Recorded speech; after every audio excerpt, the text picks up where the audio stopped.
right. Well, good evening, everyone, and welcome to Environmental Coffee House. I am your host, Sandy Schoelles, and this is the team. We have been doing Tony, Jim, Jennifer, Nick, and everybody will go around for your new people and maybe do a little bit of an introduction to themselves after I finish my introduction. Tonight is Thank a Moderator Night. Nina, Looney Tunes, Kim, and Jean, thank you very much for being the amazing moderators you are. Without you guys, this would not be as successful as it is. So thank you. And I'm going to move on. And I want to say hi to everybody. But I want to talk about really quick. We have a long show, we have a lot of material, and I want to talk about the natural disasters this year. And really quick, I'll open up with the show with all of the things that have gone on: catastrophic weather, claiming the lives of hundreds of people, severe natural disasters ripping across the world indiscriminately, a rash of tornadoes pounding the United States in the spring, while earthquakes and floods brought mass casualties to the Middle East, Asia, and the Western Pacific. Summer heat waves were followed by an onslaught of hurricanes, disrupted life in the southeastern United States, and a Category 5 super typhoon killed nearly 600 people in Asia. The year is on track also to be the hottest on record, according to the World Meteorological, say that 5 times, Association. For the first 9 months of the year, the average temperature was more than 1.5 degrees. I think it was 1.6 over pre-industrial level. The global mean temperature exceeded anything recorded before by a wide margin, the organization wrote. And so the United States alone, there had been like 24 related disasters that caused more than 1 billion in damages, each according to the National Oceanic and Atmospheric Administration. So since 1980, the average number of events is 8.5. So when counting the most recent 5 years alone, 2019, 2023, that average increases to 20.4 events per year. And Helene made landfall in Florida September 26th as its hurricane force winds swept up 60 miles from the eye of the storm, where it quickly dropped 20 inches of rain. And then it pushed the surge of water inland across Florida, accompanied by intense winds, moved over Florida to Georgia overnight as it approached the Carolinas. By the following day, dozens were confirmed dead, and millions were without power across the southeastern United States. This storm was accompanied by tornadoes in North Carolina, South Carolina, and Georgia. The impact was felt in Kentucky, Virginia, and Tennessee. And I mean, it's not just about the United States, but it was pretty heavy. It was a pretty heavy year. And then 50 people were confirmed dead by the second day after landfall, and then it rose to 230. It was the strongest hurricane to hit Florida's Big Bend north of Tampa in 170 years, and it covered 400 miles across. And then there was Hurricane Beryl, knocked out utilities for 1.2 million customers in Houston that July. The hurricane was the first major storm to come from the Atlantic in 2024, causing 60 deaths. Had 80-mile-an-hour winds and torrential rain.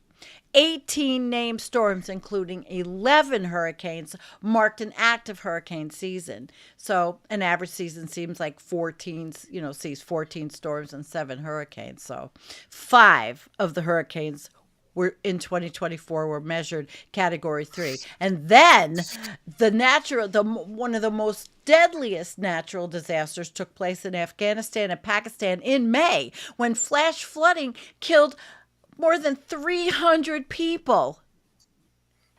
Hundreds were forced to flee their homes in Afghanistan's Baghlan and Takhar provinces. More than 200 in the Borka district of Baghlan were trapped in their homes, and the region was temporarily unreachable. The Afghan Ministry of Refugees posted on social media that dozens more were missing, at least 6,000 1,000 homes were partially or totally destroyed. Papua New Guinea didn't get off easy. They were the site of another year's deadliest natural disaster. 670 people killed when an earthquake and landslide hit the Anga province in the northern region. And then there were the 6 villages that were shaken by an earthquake. And then the Angla landslide buried more than 2,000 people alive. Isn't that nice? It's estimated that at least 100 more died. And then southern Brazil also experienced deadly floods and landslides in May. Nearly 60 people killed and 30,000 forced to evacuate as relentless storm dropped heavy rain on the region. Another 373 people went missing and 500,000 people without clean water or electricity. 30 people killed when a dam burst near Bento Gonçalves, Brazil. That was a hydroelectric plant. Landslides in Kerala, which is a state in southern India, that killed 93 in the early morning of July 30th. 16 people found dead in the Chaliar River, 250 rescued, 100 missing. So that was a death toll of 400, right? 200 people missing during flash floods in southeast Spain, Western Europe. On October 30th, the European Commission of President Ursula von der Leyen said floods were the dramatic reality of climate change. Water then inundated streets in riverside towns following the heavy rains from days prior. A high-speed train carrying 300 passengers near Malaga, Spain, it derailed without any fatalities, thankfully. Southeast Asia, they were struck by one of its strongest storms in a decade in September. Super Typhoon Yagi killed nearly 600 people across Myanmar, the Philippines, Vietnam, Laos, Thailand, and southern China. Yagi brought winds of 156 miles an hour. 400 people evacuated in the Hainan province. 1.2 million people were impacted in China alone during the first day of that storm. And then the Philippines got 15 inches of rain and at least 20 were killed. Myanmar had the floods, and in Thailand, people were killed. The Philippines faced deadly storms a month later when tropical storm Trami killed more than 140 people. About 500,000 people were displaced due to flooding and landslides caused by 2 months of falling rain in 24 hours.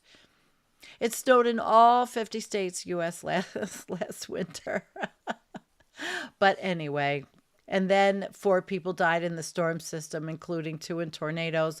Tornadoes in Greenfield in May, the Iowa town, 5 people killed, a lot of injured. So that's what I have to start.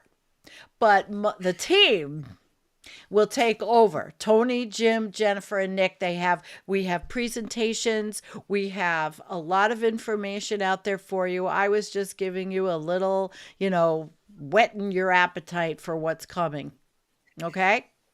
So I think we were going to start with Nicholas. Hello, Nicholas. And why don't you tell, for the new people that might not know you, a little bit about your background and then take over. Sure. So my name is Nicholas Humphrey. I'm a meteorologist by training, and then I'm also a PhD candidate in emergency management at North Dakota State University in Fargo. So it's 0 degrees here right now. Yeah, it's very cold, and but yeah, I've been living in Fargo for about 3.5 years now. I think it is at this point. Wow, that went fast. Originally from Seattle, Washington. Lived and grew up there. Lived quite a bit in my time in Nebraska before I came up to North Dakota. So I've been around the bend.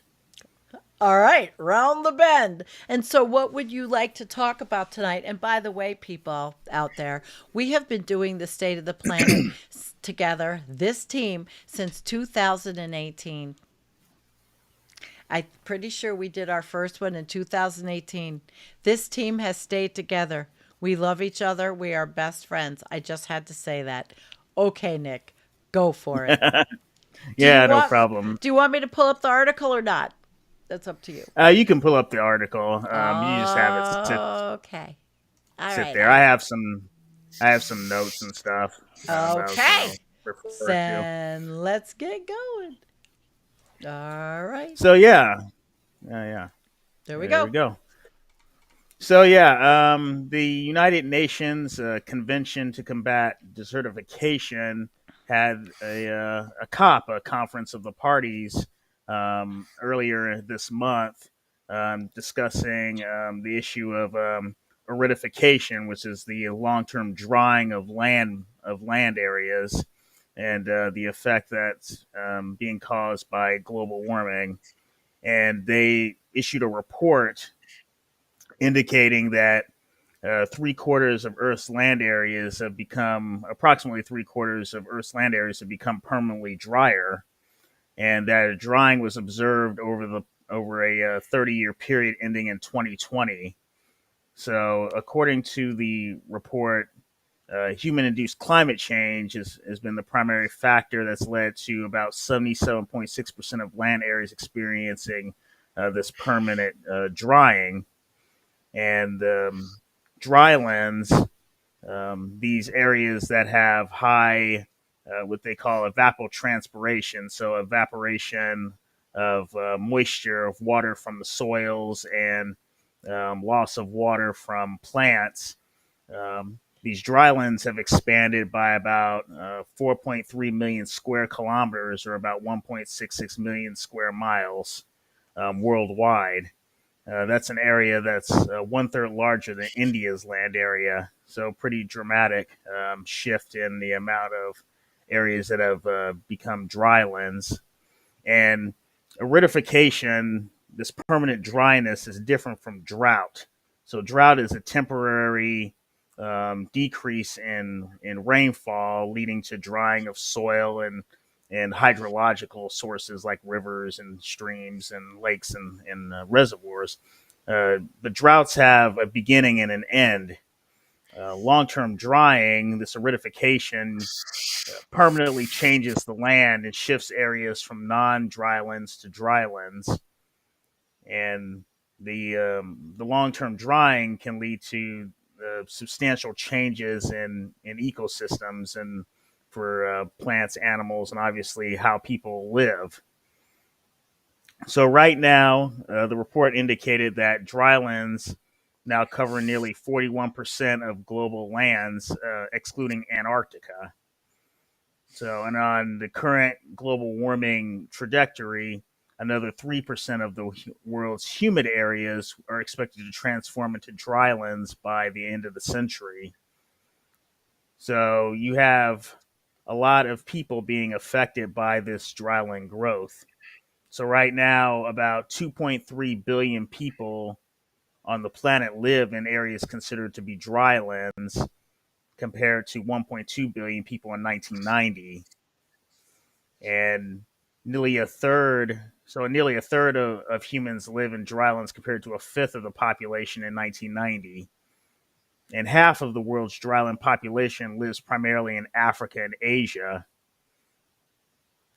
And the growth of drylands is expected from climate change. That's expected from climate change means that nearly 5 billion people may live in these arid areas by 2100 in the worst case scenario. So, looking at the UN report on this on areas that had significant dryland growth, this included areas such as the western United States, the Yucatan Peninsula, northeastern Brazil, northwestern Argentina. The entire Mediterranean region experienced significant drying over the past 30 years. The northern side of the Black Sea, many parts of Africa, the Sahel, the Rift Valley, northeastern South Africa, um, the border area between Russia and Kazakhstan, and large parts of Mongolia and northeastern China, and as well as southeastern Australia. So many areas experience this significant drying, permanent drying, and this has been a trend for decades now. Climate model simulations indicate that human greenhouse gas emissions have led to pronounced increase in drying of land areas since the 1950s, and that drying actually accelerated in the 1990s. And aridity is considered the biggest single driver of agricultural land degradation. So, aridification means poor soil fertility, loss of crop and plant fertility, ecosystem degradation, and more intense dust storms and wildfires. And with dust storms and wildfires, you get a lot of particulate matter in the air, fine particles that can make, literally in some countries, millions of people sick and have less poor life outcomes or life expectancies because of air pollution. And it can force migrations of people because they try to live in areas that they can no longer live in areas that support because they don't support their crops or their livelihoods anymore because of their aridification process. So global warming contributes to aridification by increasing evapotranspiration. Evapotranspiration increases from global warming because a warmer atmosphere holds more moisture than a cooler atmosphere. So the more technical terminology for it is that the saturation mixing ratio, the amount of water vapor per kilogram of dry air, is higher at warmer temperatures. And so as the atmosphere warms, you get increased evaporation over many land areas that increases aridity in those areas. And so you get this long-term drying of soil and the land, and it dries the land and ecosystem, changing plant and animal and human capability to live in the environment. Certain plants can't live in very dry areas. That changes. It harms the ecosystems that existed there. Harms animal life that depend on the plants that they previously depended on, and of course humans depend on plant species, animal species, and crops to be in certain areas. And when they can't have those anymore, that would force migrations of people. And I think in certain areas of North Africa and Central America, you're already seeing migrations of people out of regions that are experiencing repeat droughts and long-term aridification of the land. And this increasing and expanding aridity means greater competition for food and water resources and the potential for conflicts between people and nations. So there have been attempts by some countries like China and other countries to try to find solutions to aridification, such as regreening lands or planting more drought resistant crops. Um, but ultimately, as long as you have global warming continuing, those solutions are really just temporary fixes. It's like putting a band-aid on a huge wound. It only does so much. It may end up doing very little in the long term. Um, Ultimately, only the slowing of greenhouse gas emissions can limit further aridification of the land areas. But unfortunately, the concentration of greenhouse gases continues to increase rapidly in Earth's atmosphere, and the planet is on track to warm, bare minimum 2.5, if not 3 or more degrees above pre-industrial levels by the end of the century. So, aridification is really just another symptom of this climate change process that's going on over many decades and will continue to go on for many more decades. And um, if assuming nothing can be done to stop it, then you're going to end up having um, increasing water scarcity problems, um, crop problems with crops that aren't able to handle drought conditions or aridifying conditions.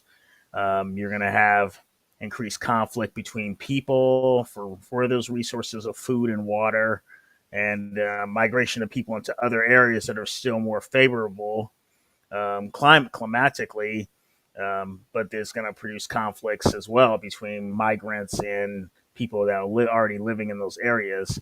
So it's a big problem that really has no quick solution unless you're somehow able to stop global warming, which so far humanity has not been able to accomplish in any meaningful way uh, at this point in time. Um, if You you want to read the think? report, yeah. If you want to read the report, I wrote a Patreon post that pretty much highlights everything that I just stated and includes a link to the report, to the actual report, UN report, and an attachment that has the report as well. So if folks want to check it out, but that's basically all I had.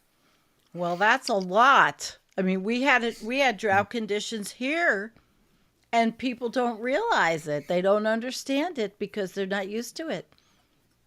Hmm. Where their Yeah, there's drought been a lot of go ahead. Yeah, I was just gonna say there's been a lot of drought in the U.S. this year. A lot all over the country. A lot of drought areas this year. A lot of them. And it's yeah, and you're right about the soil. And not, do you think any of this is going to get done fast enough, Nick? Well, I mean, Tony might have something to say about the main cop that went on this year, but I mean, is there hasn't really been any progress on any sort of meaningful areas. I mean, you're going against physics, and physics is hard to stop. Let's put it that way. But you're also, even if the physics wasn't against us, the politics seems to be, is in social. The different challenges of social change seem to be rearing its ugly head. It's just very hard to get long term huge changes on a global scale because nations are not used to working together on a global scale. They're used to working in their own interests. So,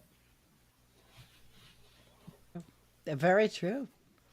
All mhm. right. Well, Jennifer, you want to go next with your Yeah. presentation? What we're going to do is I'm going to move over, and we have a little video to start Jennifer's presentation because we're segueing to the Arctic. So Yeah. we'll And watch we are this. doing the Arctic report card Yep. for this Uh-huh. year. All right. So let's play this first for you guys.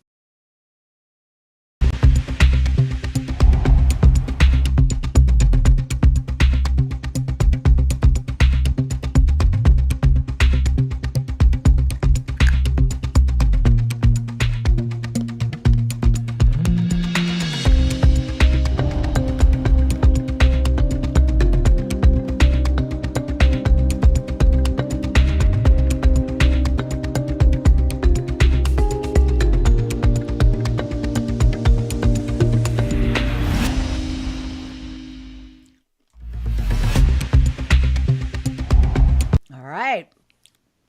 I was muted earlier. I didn't realize that I didn't want anybody to hear me chomping on on um my cough drop. So I'm wondering if you guys reading my lips. All right, so let me get hers up. Jennifer has quite a presentation here. All right. Just tell me how you want to do it Yeah. and I'll just I let you know. We let can me get know. through this pretty darn quick, guys. But I do want to let you guys know that the Arctic is changing. The Arctic report card this year for 2024 is pretty stunning. So, Sandy, go ahead. So I thought we'd start it up with a little doomer humor. I'd like a wake up call, and then she tells him some climate fact, but you can see this chart. Many of you have seen this before. It is just getting hotter and hotter and hotter. And of course, the Arctic is warming around 4 times as fast as the rest of the Earth. The poles are warming quite a bit faster than other places. So, Sandy, let's go. Okay. Okay, let me go through just a few little facts here about changes that are in the Arctic. Forest fires and warming have turned the Arctic tundra from a carbon sink into a carbon source. So that is something that's a change, because it used to be that the tundra would forgive a lot of the heating and absorb it, but not anymore. The Mhm. Arctic remains a consistent source of methane. The large migratory caribou herds have declined 65%, guys, in the last 20 to 30 years. So the caribou population is crashing. Other changes are precipitation has increased, especially on rain on snow events. The surface air temperature in the Arctic in 2024 was the second highest on record.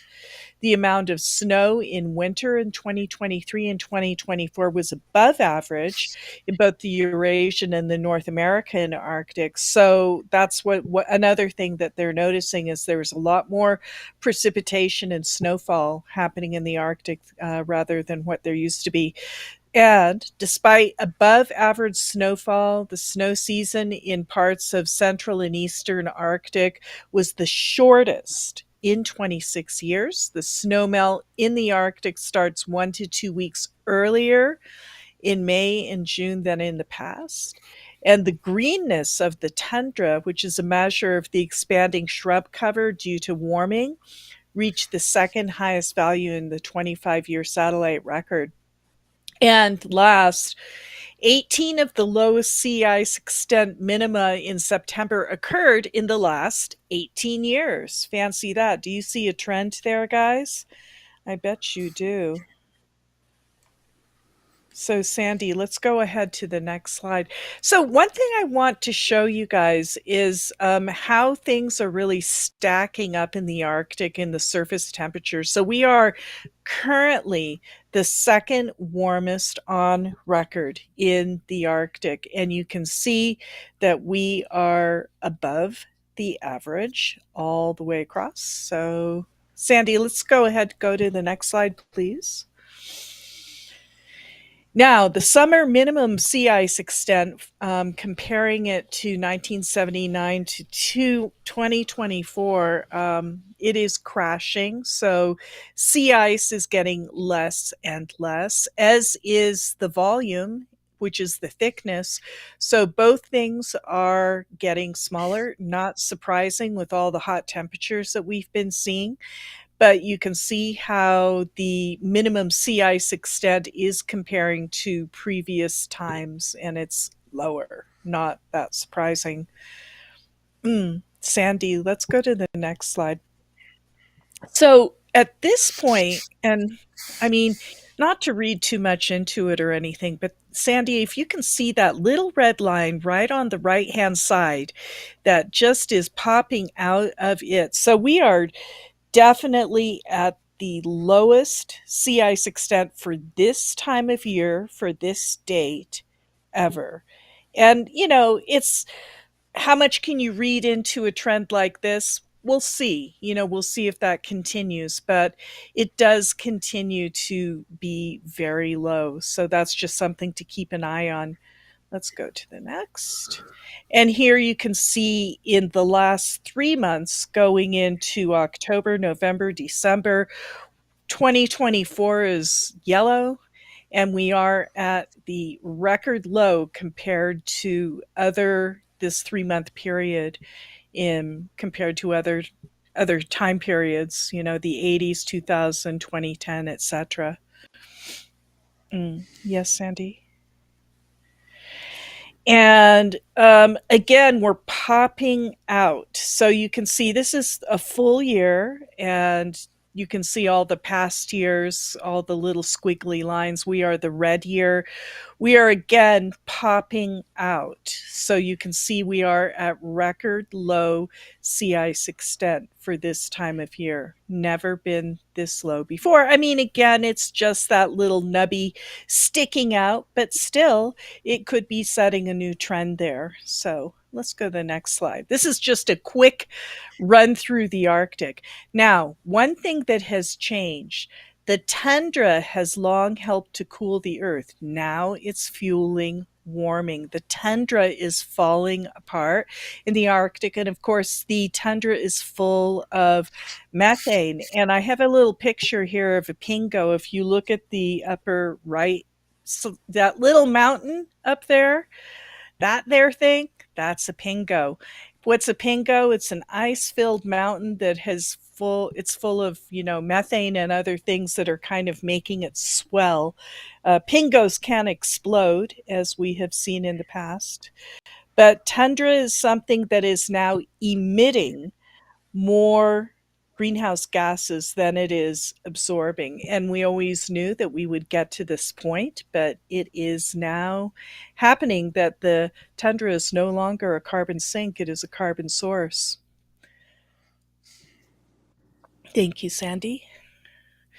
So let's talk a little bit about where is it happening. And I'm going to go over to my one to see this a little bit better. So with wildfires and warming, the tundra is now a carbon source. So the green means it's a sink. What is a sink? Sink means they're absorbing more carbon than they're emitting. What is a source?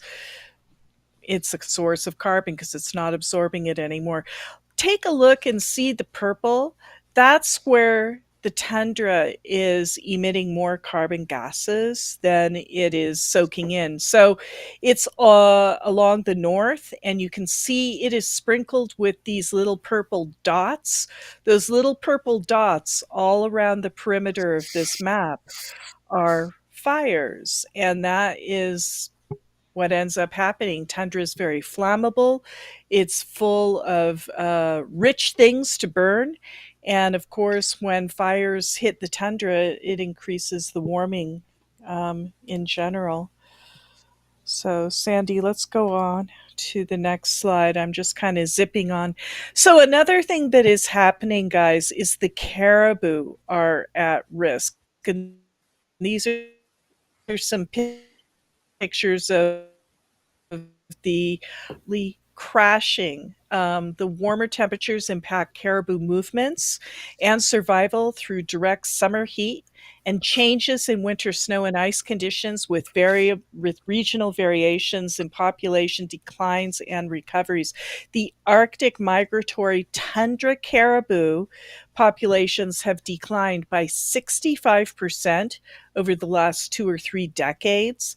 And while generally smaller coastal herds on the western Arctic have seen some recovery, previously large inland herds are continuing a long-term decline and remain at the lowest populations noted by Indigenous elders. Summer heat impacts the caribou herds, and they are projected to increase over the next 25 to 75 years, requiring shared knowledge between scientists and northern communities for management strategies. So the poor caribou are having a tough time here, and they've gone down significantly. Yeah, So Jen, I yeah, read that it went from 5.5 million to 1 point maybe 5 million, yeah, 65%. yeah, 65% This is a less than tragedy. it This used to is be. tragic. No one understands how tragic this is. Yeah, so true. So true, Sandy. We can skip that slide. Let's just go to the next one because I want to show you guys where the caribou are really crashing. So the dark brown are small and decreasing. So anything that's dark brown is really crashing. Anything that is red are actually increasing herds. So you can see some up in northern Alaska are actually increasing, and then kind of light peach color that's kind of stable. So gives you a little idea where the Arctic caribou live. They're all around the Arctic, you know. So the Arctic is having kind of a tough time with all these changes that have been happening. Let's go ahead to go, and we're going to do a quick little world roundup, um, uh, just to see where we are in a couple of four graphs here, Sandy. So let's go to the next one. So, atmospheric carbon dioxide, guys, it continues to increase. We are now up at 424 parts per million. There is no variation. This thing marches relentlessly in kind of a slightly curved graph, and you can see it just keeps going up. And of course, this is what drives the heat for the most part. Carbon dioxide is one of the most potent greenhouse gases, very prevalent. And another way to look at it is like each year, how much is it increasing over the last? So you see these little horizontal bars. There's one, two, three, and then there's another one, two, three. This is how much is increasing each year. So you can see that we are increasing in our annual carbon dioxide. The amount that it's increasing each year is growing. And so that's what's making this curved. So that's just to give you an idea. Yeah, go ahead, Sandy. And so 2024 higher than 2023. 2023 went off the charts, but 2024 has stood right up there. So Nice. um, the global surface temperature anomalies continue to rise, and no stop in sight there. Certainly. And then the last slide, Sandy, we can just see it real quick. Oh yeah. So we these are different scenarios. Looking to the future, where are we going? And are we going to even out? Are we going to be in the green scenario? Are we going to have, are we going to recover? No. Well, right now we are in track for this red scenario. This is called RCP Mm-hmm. 8.5 or something Yeah. like that. This is the Yes, we are. highest scenario and then we're actually on track to be between 3 and 5 degrees by 2100. It seems kind of ridiculous to look into the future 75 years from now, but that's where we're headed. And we'll see. I mean, who knows if any of us will be around, but the earth is getting hotter and there are runaway feedbacks going on, like the tundra. The tundra is now emitting more carbon than it's taking in as it gets hotter. And as it continues to get hot, it's going to be emitting more greenhouse gases. So that's a little look to the future. And Sandy, let's look at the last one, and you can kind of see the projections here. This is where they think we're going to be in the future, and that future line goes all the way to mm, hard for me to exactly see. 2040, Is it 2038, 2039, 2040. So we, okay? 2040. yeah, we Okay. are here, but it's projected to go up because that's Yeah. what the RCP, the 8 is, Right. the So this highest. is this is a 60-year look, with Mm-hmm. 20 years into the future, I guess. And it doesn't look like this is turning around at all. So that's just a very quick look at what's happening in the Arctic, guys. Uh, just to kind of give you an idea. So Well, Sandy, that was a great that is job. Absolutely great job on that. Does Let me see if there are any questions here. Let's go back to our okay. So let's go back to all of us. And does anybody have any questions for Jennifer during this before we go on? Let me see. Well, I'd Jim? like to make a couple of comments. First of all, Jennifer, thank you for that. Um, yeah, sea ice is at record low levels right now for this time of year.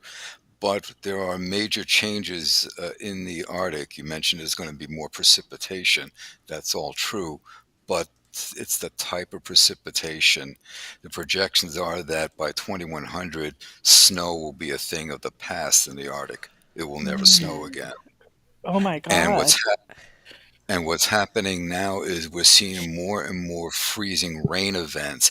This is what's really impacting the caribou because instead of getting the dry snow, which they can easily dig away to access the lichen that they graze upon, Hmm. um, you have the freezing rain instead that then coats the lichens, and in essence, they're starving. They can't Oh, get they can't eat the lichen. we've lost millions, Oh, millions of so them. sad. Millions of them. Are they Yeah. procreating? Well, they're having high mortality rates of the calves Mm, because don't Oh. forget you have wolves and bears that up there. They're trying to make a living as well. yep. But the increased freezing rain is a major part of that. There's also the moving northwards of the ecosystems themselves, where we're seeing the tundra vegetation being replaced by um, willow shrubs and vegetations like that, which is allowed to happen because as the permafrost thaws, those plants that require a deeper root system, the those roots are able to establish themselves, Right, right. and and those shrubs, those willows, that's not exactly caribou's things. It's not their preferred habitat. So there's also a loss of habitat on top of that. So Yes. it's starvation. Oh, that's Oh, so it's sad. just it's just awful. And that but it's not the only place. I mean, giraffes are on the extinction register. Africa is having hideous problems with between poaching and losing habitat. It's the same thing. Um, Jim, do you have any predictions about when we might have our first blue ocean event that would be less than 1 million square kilometers of sea ice extent in the Arctic? Well, I'm not one for predicting things. One can look at the model and make projections. There are those who argued we'd already had one or came close to one in 2012. Um, to me, it's not so much when you get the blue ocean event; it's the loss of the sea ice that matters because there's that pesky little thing called albedo Mm. going away. you know, as you reduce the albedo, you're just absorbing more heat. We have to look at you're losing the sea ice, you're losing the multi-year ice, you're losing the volume. The ice is freezing later in the year, melting early in the year. It's gone from basically 5.5 months now to 7 months, so more than half the year that there's basically the extent of sea ice is low. So you're having more and more open uh, water that's absorbing more heat, which only then fuels the continual ice loss. And don't forget, you have all the ocean heat, you have the inputs through the Bering Strait, you have the inputs through Fram that continue to melt the ice. You have the ocean heat coming in. The Mm. Mediterranean water becomes the North Atlantic Intermediate water that flows in and melts the ice from below. You have the warmer air temperatures melting the ice from above. And by the way, we see similar mechanisms around Antarctica as well with the Mm. sea ice and cantilevered land ice. So you got warming air, warming oceans, kind of squeezing it from both directions. So you have that, and the changing precipitation patterns, the sea ice is basically going away.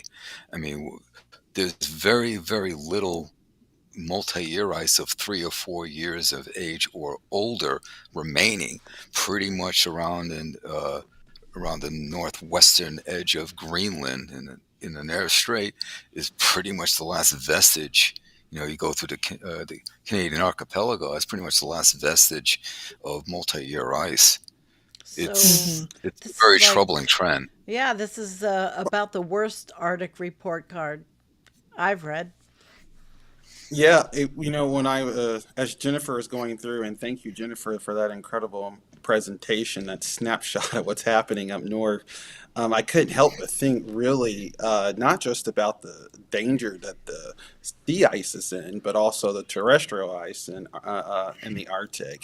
But yeah, absolutely, those changes in precipitation from snow to rain really means that the Arctic ice is really in a lot of danger, because what you're having there is that warm water Yes. falling from the sky, just swish cheesing the terrestrial ice, Yeah. and then thinking through the ice and lubricating it. So I just want to think about the dynamic impacts that are really going to be happening up north. And it makes sense, right? We know from paleoclimate science that alligators used to live in the Arctic, and now we're seeing a what that transition to a prehistoric past looks like for that environment. And I think it's very alarming, to say Very the least. alarming. Well, Yes. there's one. I like that, Tony. Swiss cheesing. The, yeah, Yeah. I'm gonna have to use that. Remember and use that. But there was a study that was recently done, where research team looked at the effect of rain on the permafrost, and I did videos on this. And the study was done right here in Fairbanks, right over in Kramer's Field, which about a 40-minute bike ride away from me. But Okay. what they found was this warmer. When more rain coming down, because rain is going to be warmer than you know freezing because it's liquid still, and so it's percolating its way through the ground, and it's increasing the thawing of the permafrost, Oh, gosh. which then leads to increased methane release. So Mm. warmer changing precipitation can also lead to increasing of greenhouse gas output to the atmosphere. Lovely. Well, now that we're on such a high note, Tony, would you like to meander into the failures of the the cop or governments, or what is your expertise of discussion tonight? Being our Sure. historian. Sure. Yeah, so I'm going to talk about the Conference of Parties. What's interesting about the COP, the COP and I are about the same age, and actually, depending on, well, really, the COP process informally began in Yeah. 1992. I was born in 93, and it didn't formalize into Rio de Janeiro in 1995. So technically, depending on how you want to look at this, the cop and I are about the same age, which is interesting because as you look back at the cop, it really is a discourse across the span of my life of how our governments have understood the climate crisis and responded. A short history into the present with the cop. Sandy, I did send you a graph in the chat if you anytime you do want to bring this up just as a background as I'm Okay, talking. I'll look for it. Go ahead, talk. Or, but of course, the first major global climate crisis conference began in 1992 when countries came together to begin formalizing language around the global crisis. Uh, it didn't come into force until 1994 and 1995 at the Rio de Janeiro conference. Again, it was rebounded in the in the Berlin conference that was following that, and the big episode in the 1990s dealing with global climate change from an intergovernmental position was, of course, the Kyoto Protocols. The Kyoto Protocols, if ratified, really would have marked a big movement on the issue of climate change and global cooperation to deal with this issue. Nonetheless, of course, the Kyoto Accords, as we do know now in history, failed. The United States largely was the reason why that was the case, to bring Kyoto into force. And so we did have the failure of Kyoto. By the time that we're in Marrakesh around 2000, the global average temperature swinging between zero point 0.8 degree and degrees Celsius above the global average baseline.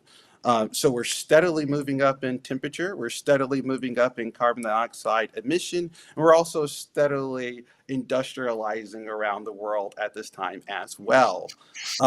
So it happens by 2005 as the countries come together again, attempting now to finally mark 2 degrees as the uppermost safe limit.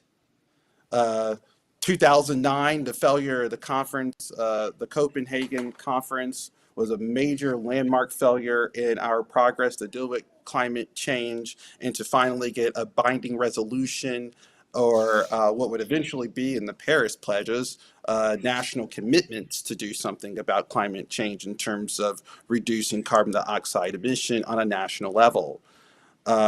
Copenhagen fails in crises.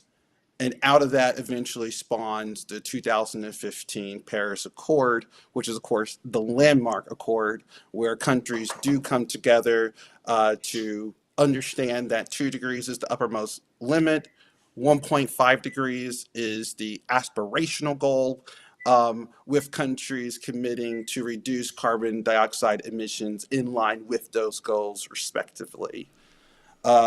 Ultimately, Paris has a hard time taking off I know we're not supposed to say his name, but it is important in terms of understanding the human response to climate change. The Trump administration comes in, taking the largest partner in the climate talks out of negotiations, and completely going in the opposite direction, even putting Rex Tillerson, the head of ExxonMobil, as the Secretary of State in the United States. This sets back countries. When the International Energy Agency does its report, its World Energy Outlook Assessment, it found that nearly all countries that were committed were well behind their targets for the coming year. Now, what's interesting about COP29, the latest COP that's taken place, is that countries are now building off of the backs of 2015 Paris and the failure of the global response in between the interconvening time. One of the biggest criticisms of the global process was the Global Climate Commitment Fund. Countries had put together in the climate assessment resilient fund $100 billion. And this was supposed to help countries around the world deal with adaptation and mitigation costs of climate change. However, this was incredibly low and insufficient to deal with the coming crisis, and this was at the center point of negotiations. Countries have expanded now negotiations quite a bit more, $300 billion, not just as a one-time in the Pell, but on an annual basis. But it's important to actually contextualize this $300 billion that the world is putting together. This falls well short of what experts deem that we need $1.3 trillion on a global average to keep us in line with our Paris Accord commitments. So we're doing a fourth of that in global capacity, or at least we're committing to do less than a fourth of that. We're not actually doing that right now. We're committing to do less than a fourth. And this is a serious problem. And it is a recognition, though, that countries are more serious about dealing with the financing of the global climate crisis. However, it's important to keep in mind that when we're looking at the global insurance industry, about a third of damage claims came from climate change and extreme weather related events. That is $135 billion globally. That's already a third of commitments. A third of commitments have already been written off in terms of insurance damages just within the last year. So I think that gives us some context of really how inadequate the funding mechanisms with the latest COP had been. But again, we have to keep this in proportion. When the International Energy Agency had released its World Outlook assessment reports back in 2016, almost a decade ago, what then was required from the United States was something on par of $500 to $600 billion annually in its own individual contribution. So, so as you can see, the sort of spending that is now required, even on that conservative bar, countries are really well undershooting in response to many of the climate challenges that we see on the road ahead. There are other problems with the COP. A big protest came around the fact that fossil fuel lobbyists seem to have overwhelming influence over industrial policy. This has been a major point of contention among activists at the COP this year, but also that has been a pattern that we've seen across the Conference of Parties, particularly since the passage of the Paris Accords in 2015, which remember, fossil fuel lobbyists worked very effectually to ensure that the Paris Accords were not binding, that we would move from a legally binding status into a voluntary status. Countries would pledge to put forth their commitments. So fossil fuel companies have certainly had a dynamic impact in the way that countries have continued to address the issue of climate change around the world.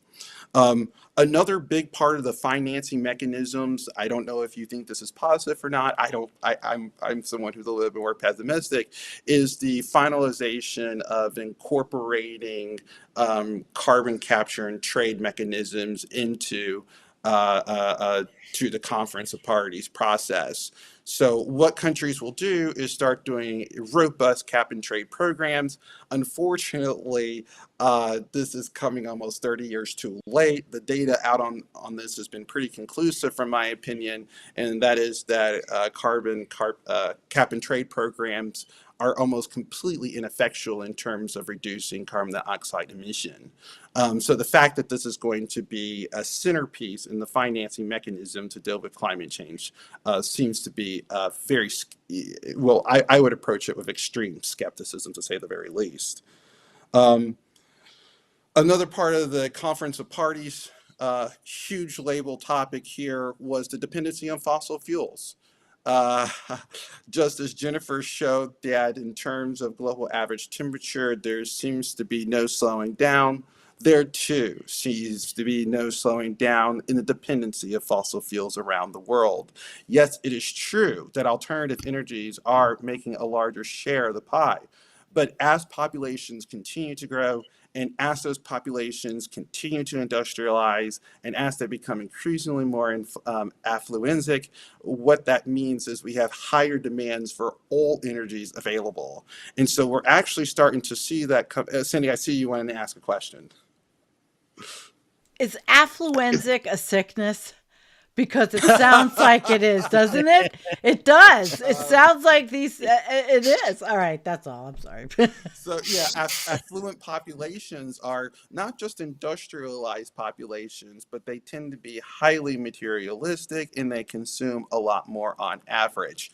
And so the combination of a growing global population that's industrializing and that's becoming more affluent really, really shows bad prospects for energy demands in the future. And we see that the fossil fuel industry are developing climate policy in such a way that gives them access to those proven reserves. So it is very interesting to see the mangling of climate policy and resiliency um, in the framework of also providing fossil fuel companies with a continued timeline to dig into those fossil fuel proven reserves.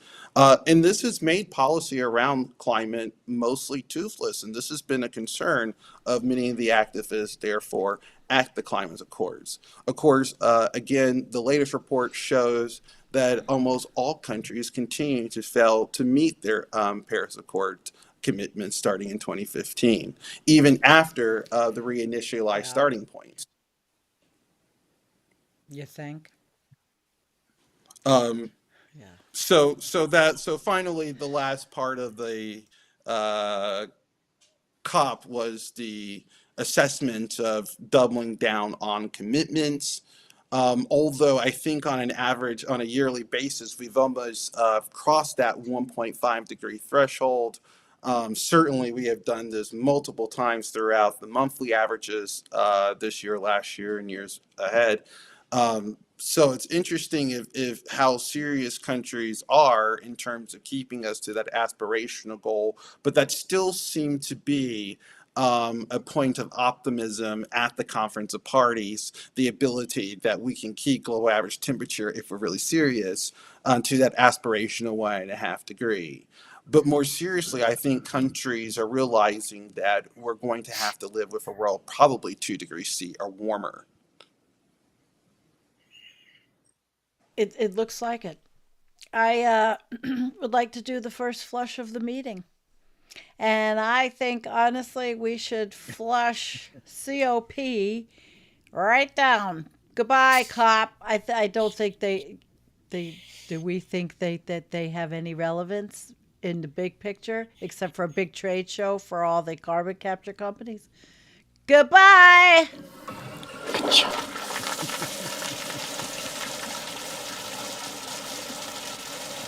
I mean, I know that I watch a lot of different videos, and there are a lot of companies and people and nonprofits, particularly, starting up in carbon capture, but they're not talking about the BEX carbon capture, the business as usual carbon capture. They're talking about the kind of carbon capture that has to do with natural solutions, things that may not save the planet, but certainly could make the place a little bit better.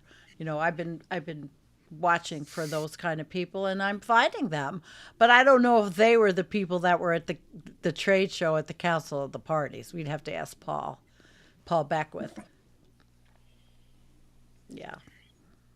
Well, I will say one thing on the behalf of the Conference of Parties is that you can tell, though, in its financing mechanism, that they have gotten a lot more serious to actually develop an annual budget for this instead of a one time pool. Okay. Shows that this is a problem that we are going to be dealing with into the foreseeable future, and so we're going to have to commit money on an annual basis to respond. Now, again, the amount of money that has been committed is well below even the most conservative thresholds in order to have some hope of keeping us to that 1.5 to 2 degrees mark, that target.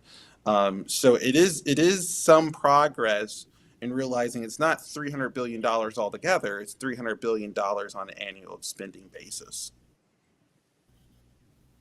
And I'm sure you saw at the end how many countries were so upset. India, particularly, she was livid in her speaking, and a lot of countries were just. They said this is just ridiculous. It's not going to help us in the long run.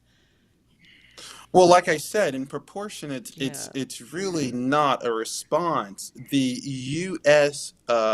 Portion alone a decade ago was 500 to 600 billion annually. So this, so to say to spread 300 billion across the globe is again a total non-response to the crisis. But in some sense, it does show that countries are a bit more serious because they're willing at least to put together $300 billion on an annual basis to respond, as opposed to $100 billion as a one-time drop in the bucket, and then you kind of have to sort yourself out among that.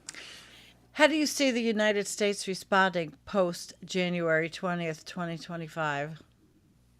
Well, the president of the United States has made himself very clear. We're getting the hell out of Paris. Again.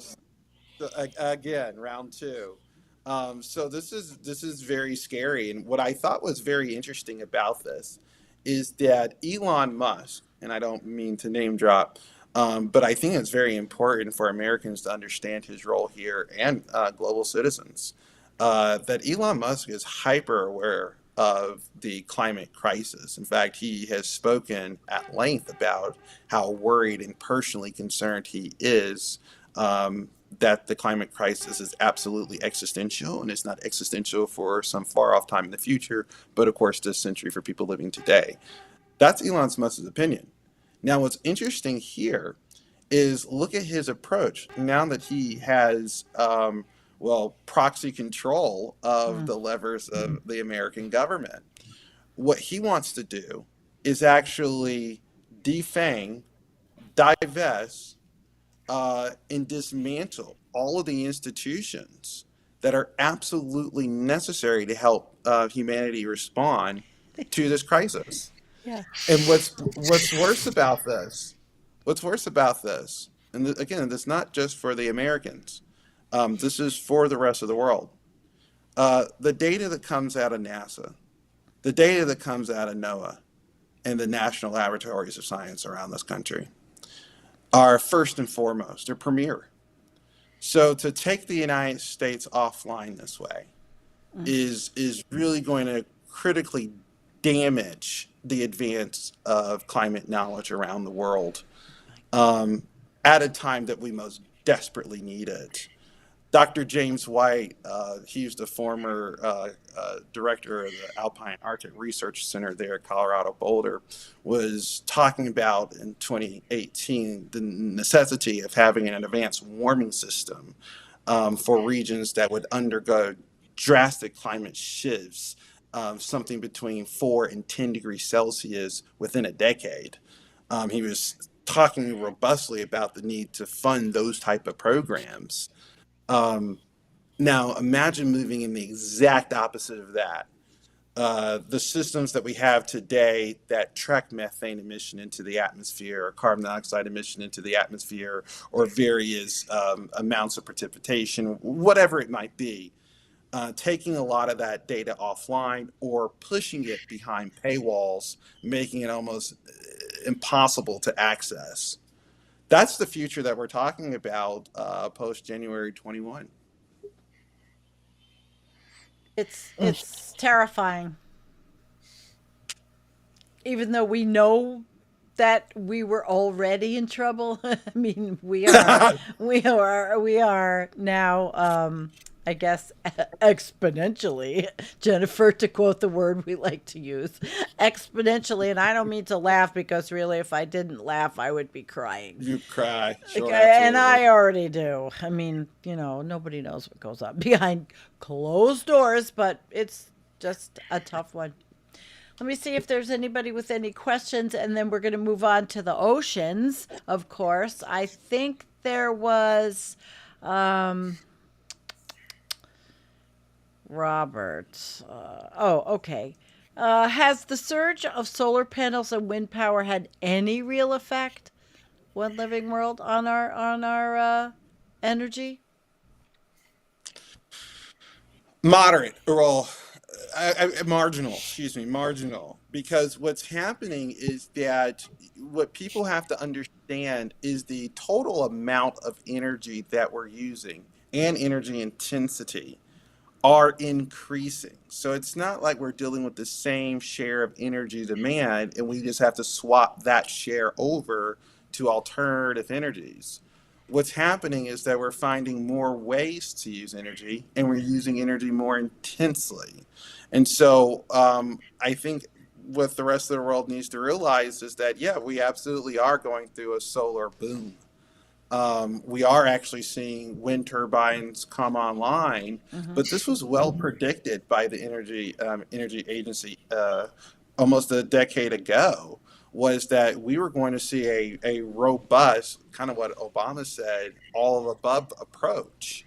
Um, but even in doing this, we would expect to see, especially gas and oil share increase. And we have. We saw gas robustly increase across the world.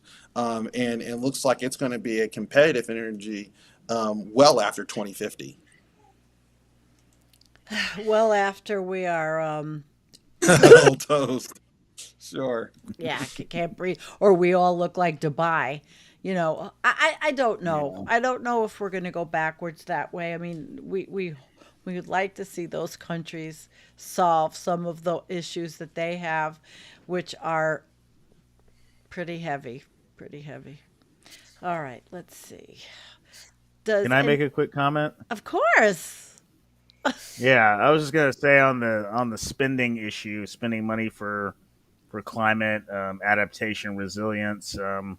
That's emergency management issue. One of the biggest problems I know in the United States and probably in other countries is spending money, particularly on mitigation and adaptation against extreme events. It takes a lot to get people to realize that spending now, could save a lot of money and lives in the future. You just have to be willing to put the money down now in order to do that, understanding that that event is probably inevitable. You don't know when it's going to happen.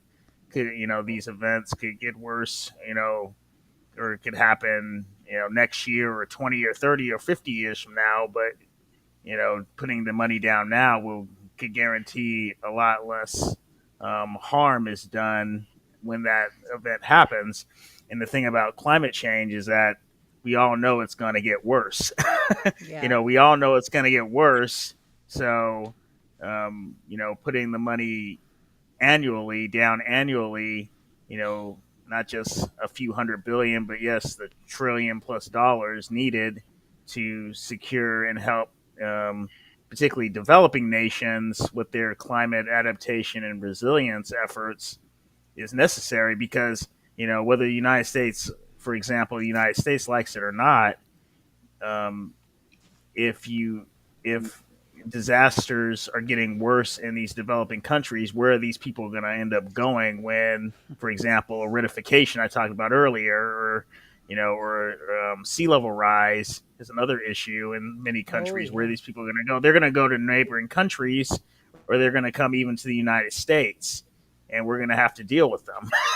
Yeah, you know how and we're gonna Well, have to deal with them yeah, with uh, firing squads at the yeah, border. yeah, yeah. and I Nick, mean let me just that's going to create respond conflict. there. Yeah, yeah. That's exactly right. That issue of immigration, and we've certainly seen that's in part why the Indian delegation was so upset. This Hmm. question is not being equitably taken care of, and interestingly enough, again, I keep pointing people to this document, "The Age of Consequences," that was published in 2007. We are running straight up against their timeline for the severe scenario. And in the severe scenario, they said on the immigration issue between the year 2025 and 2030 that the immigration crisis in the United States would come to such a head that the public would force the border to close. So I keep that in mind Hmm. as that becomes almost 20 years old now, just a few years shy of 20 years old, that document, how prescient it is becoming as we run up closer to those timelines and we face more of these climate challenges.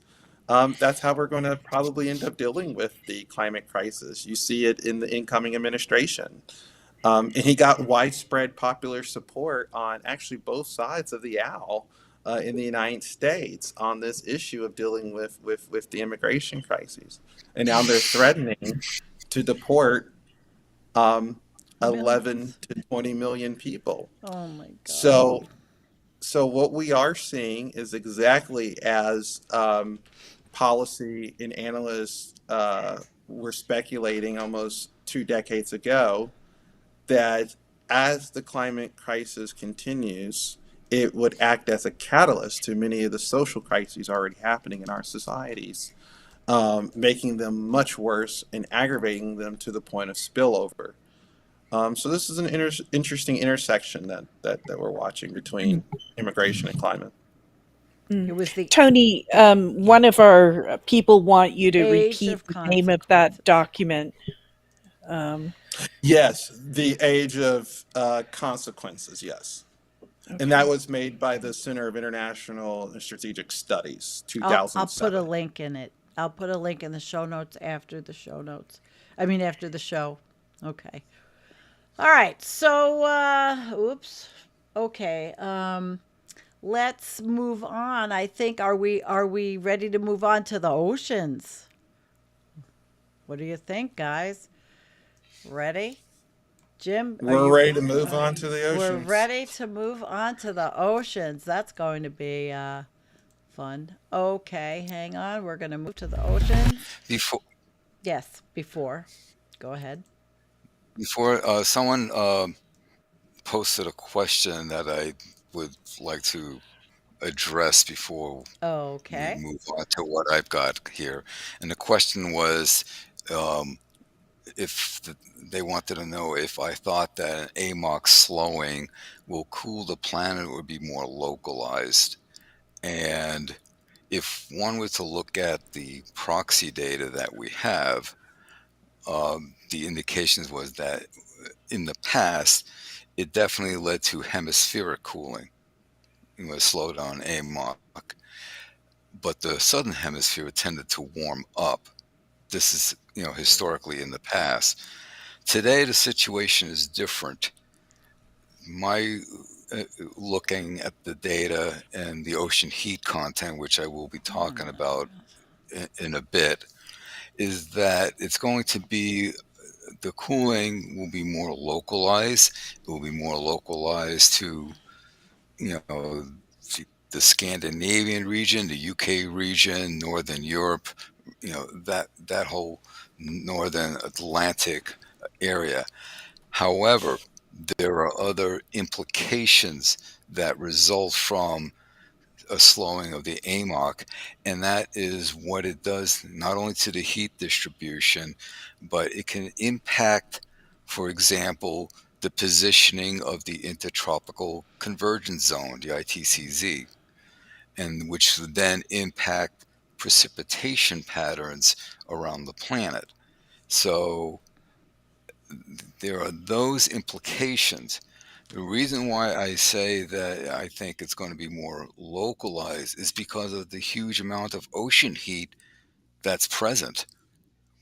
It's never been this much ocean heat present in before, you know, and or if there was a lot of ocean heat, a lot of it got sequestered to depth to be recycled and all that kind of stuff. Well, that's not happening because of the increasing stratification.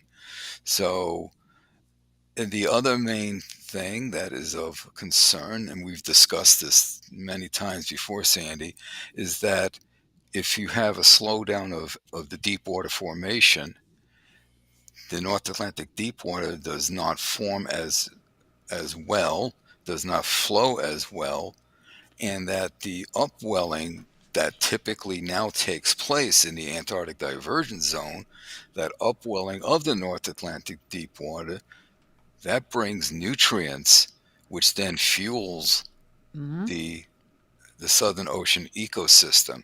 You slow down the deep water formation, you're going to slow down the North Atlantic deep water flow. You're going to slow down that upwelling, which means that Southern Ocean ecosystem, the baleen whales, the krills, the penguins, and so forth, that all gets negatively impacted. That's a major concern that I have with with a slowdown in what we colloquially call the conveyor belt. Hmm. It's so that's what I see as uh, a major issue. So I wanted to address that question before I forgot, but I want to Thank you. address that question be- uh, before we you know Thank you. look at what I got going here. Now I'm Yeah. just hitting upon uh, three main areas. Now we're talking about acidification, hypoxia increasing in the ocean, and of course ocean heat. There are so many other things going on in the ocean, of course, which is they're all tied together. We have the issue of over harvesting. We're depleting whatever the dwindling resources as it is, and of course there's the plastic pollution. The microplastics, nanoplastics that are impacting organisms, and to the point where that organisms ingesting microplastics, when they die, instead of sinking down through the water column to death, what we call marine snow, well, the plastic makes them buoyant, so they float, so they stay in the upper layers. They get degraded, what have broken down, and the CO2 that they contained, instead of being sequestered to death, is now in the upper layers. It can change the pH of the upper layers. It can find its way back to the atmosphere.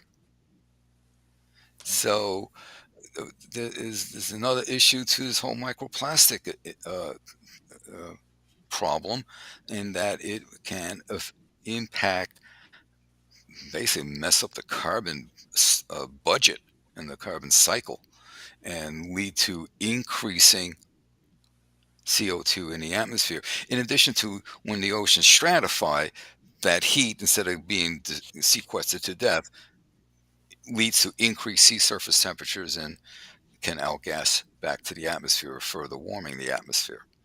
So lots of crazy things going on.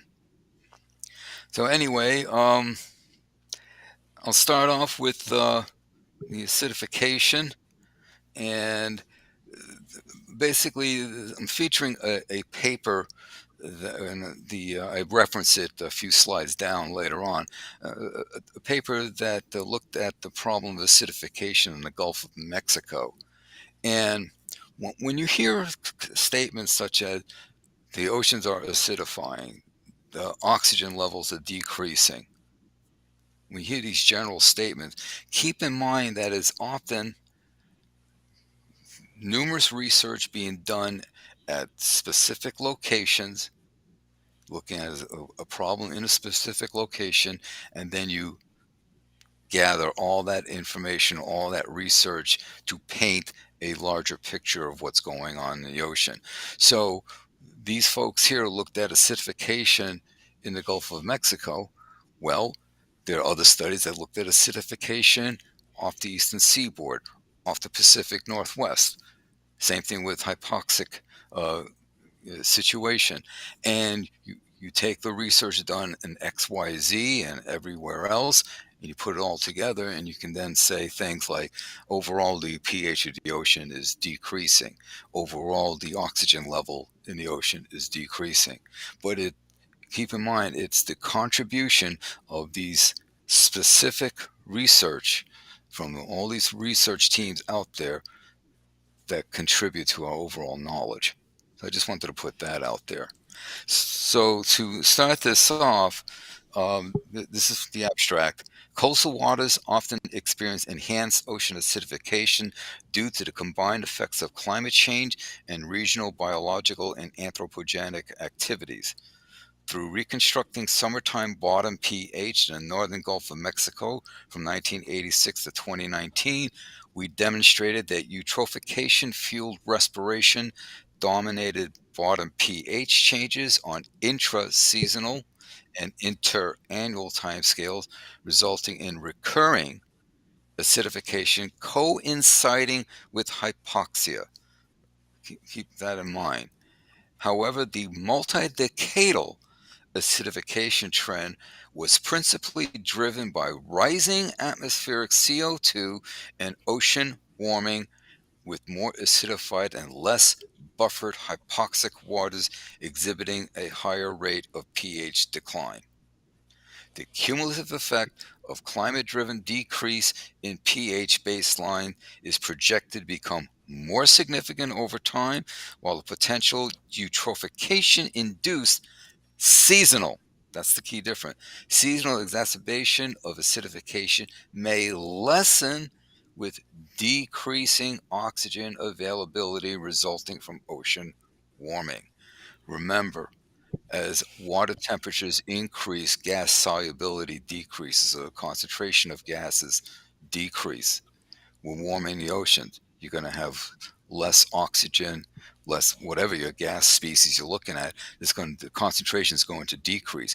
Well, if you take the case of oxygen, decreasing oxygen levels leads to hypoxia, that leads to asphyxiation for organisms.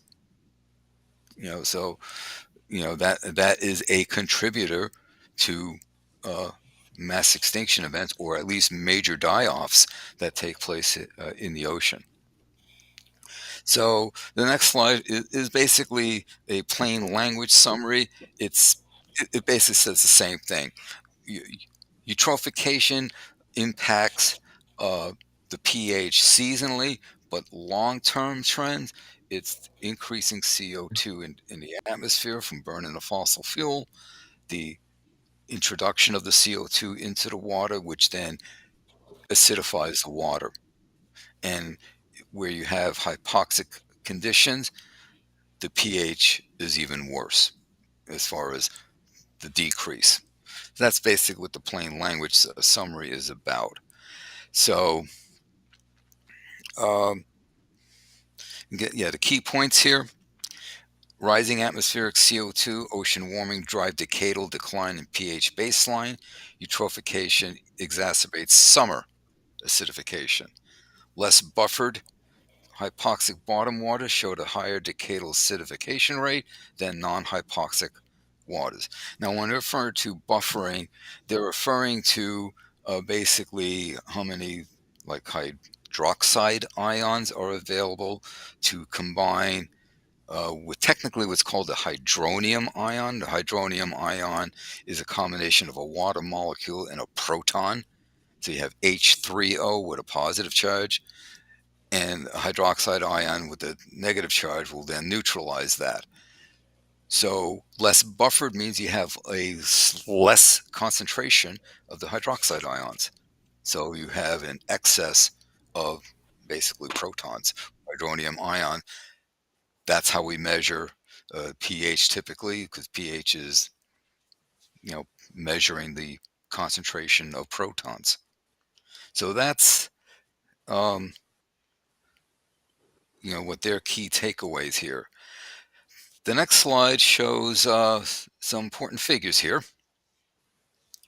And we'll start at the upper left there. The red lines are the pH from hypoxic regions. The black lines are from non-hypoxic regions. And when you look at A, which is the upper left figure, that shows the pH, the total scale at in situ temperatures. And then B, which is the lower left, so it's directly underneath there, it shows what happens when you have some mixing involved and what that does to the pH. C is the pH changes from aerobic metabolism. And then D is looking at the buffering factor.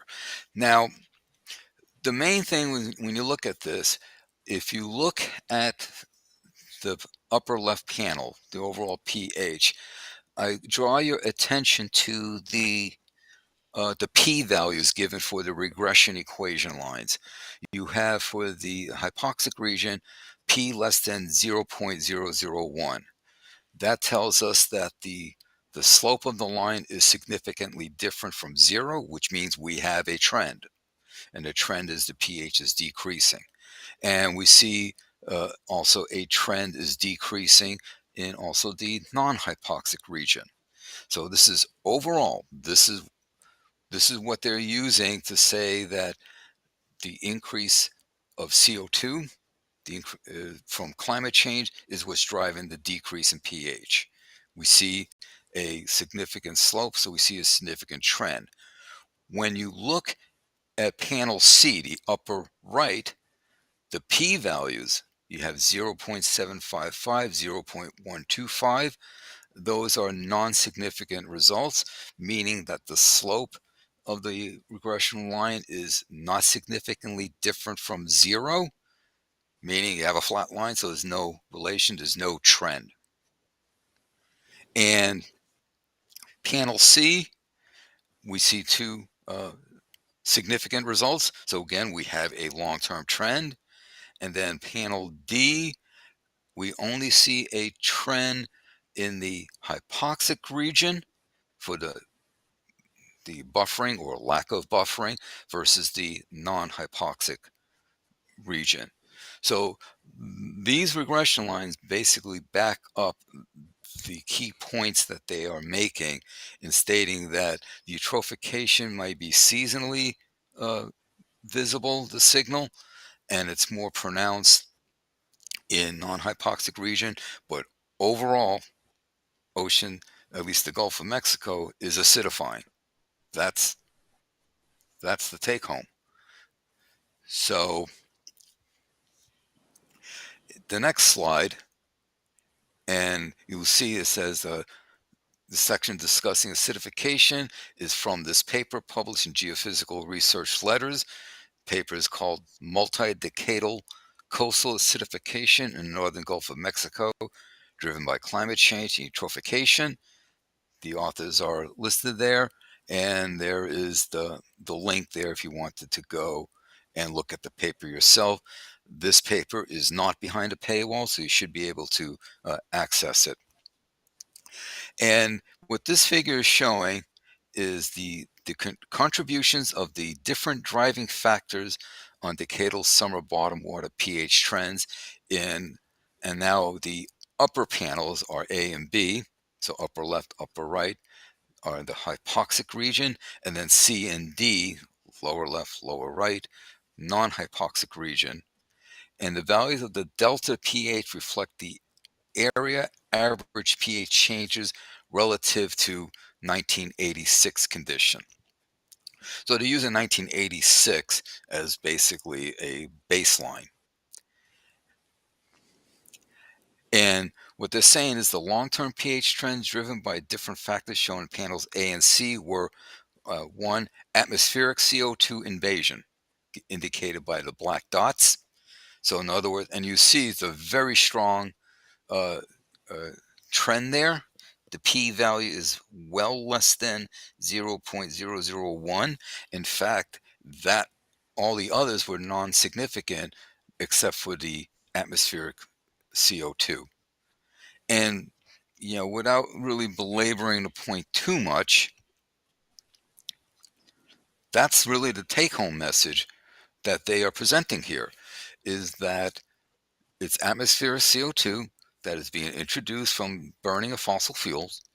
It gets incorporated, it gets mixed into the water, and that is what's driving the decline in the pH. That is what is increasing the acidification in the Gulf of Mexico. And then you take all the numerous studies done elsewhere, the oceans are acidifying. And the main driver is CO2 that humans put into the atmosphere. That's the take-home message of that. So then the next slide is regions of ocean hypoxia. And this is in the Pacific Northwest. So these regions are expanding, they're increasing. These figures are taken from a 70 plus year time span. It's off the Pacific Northwest.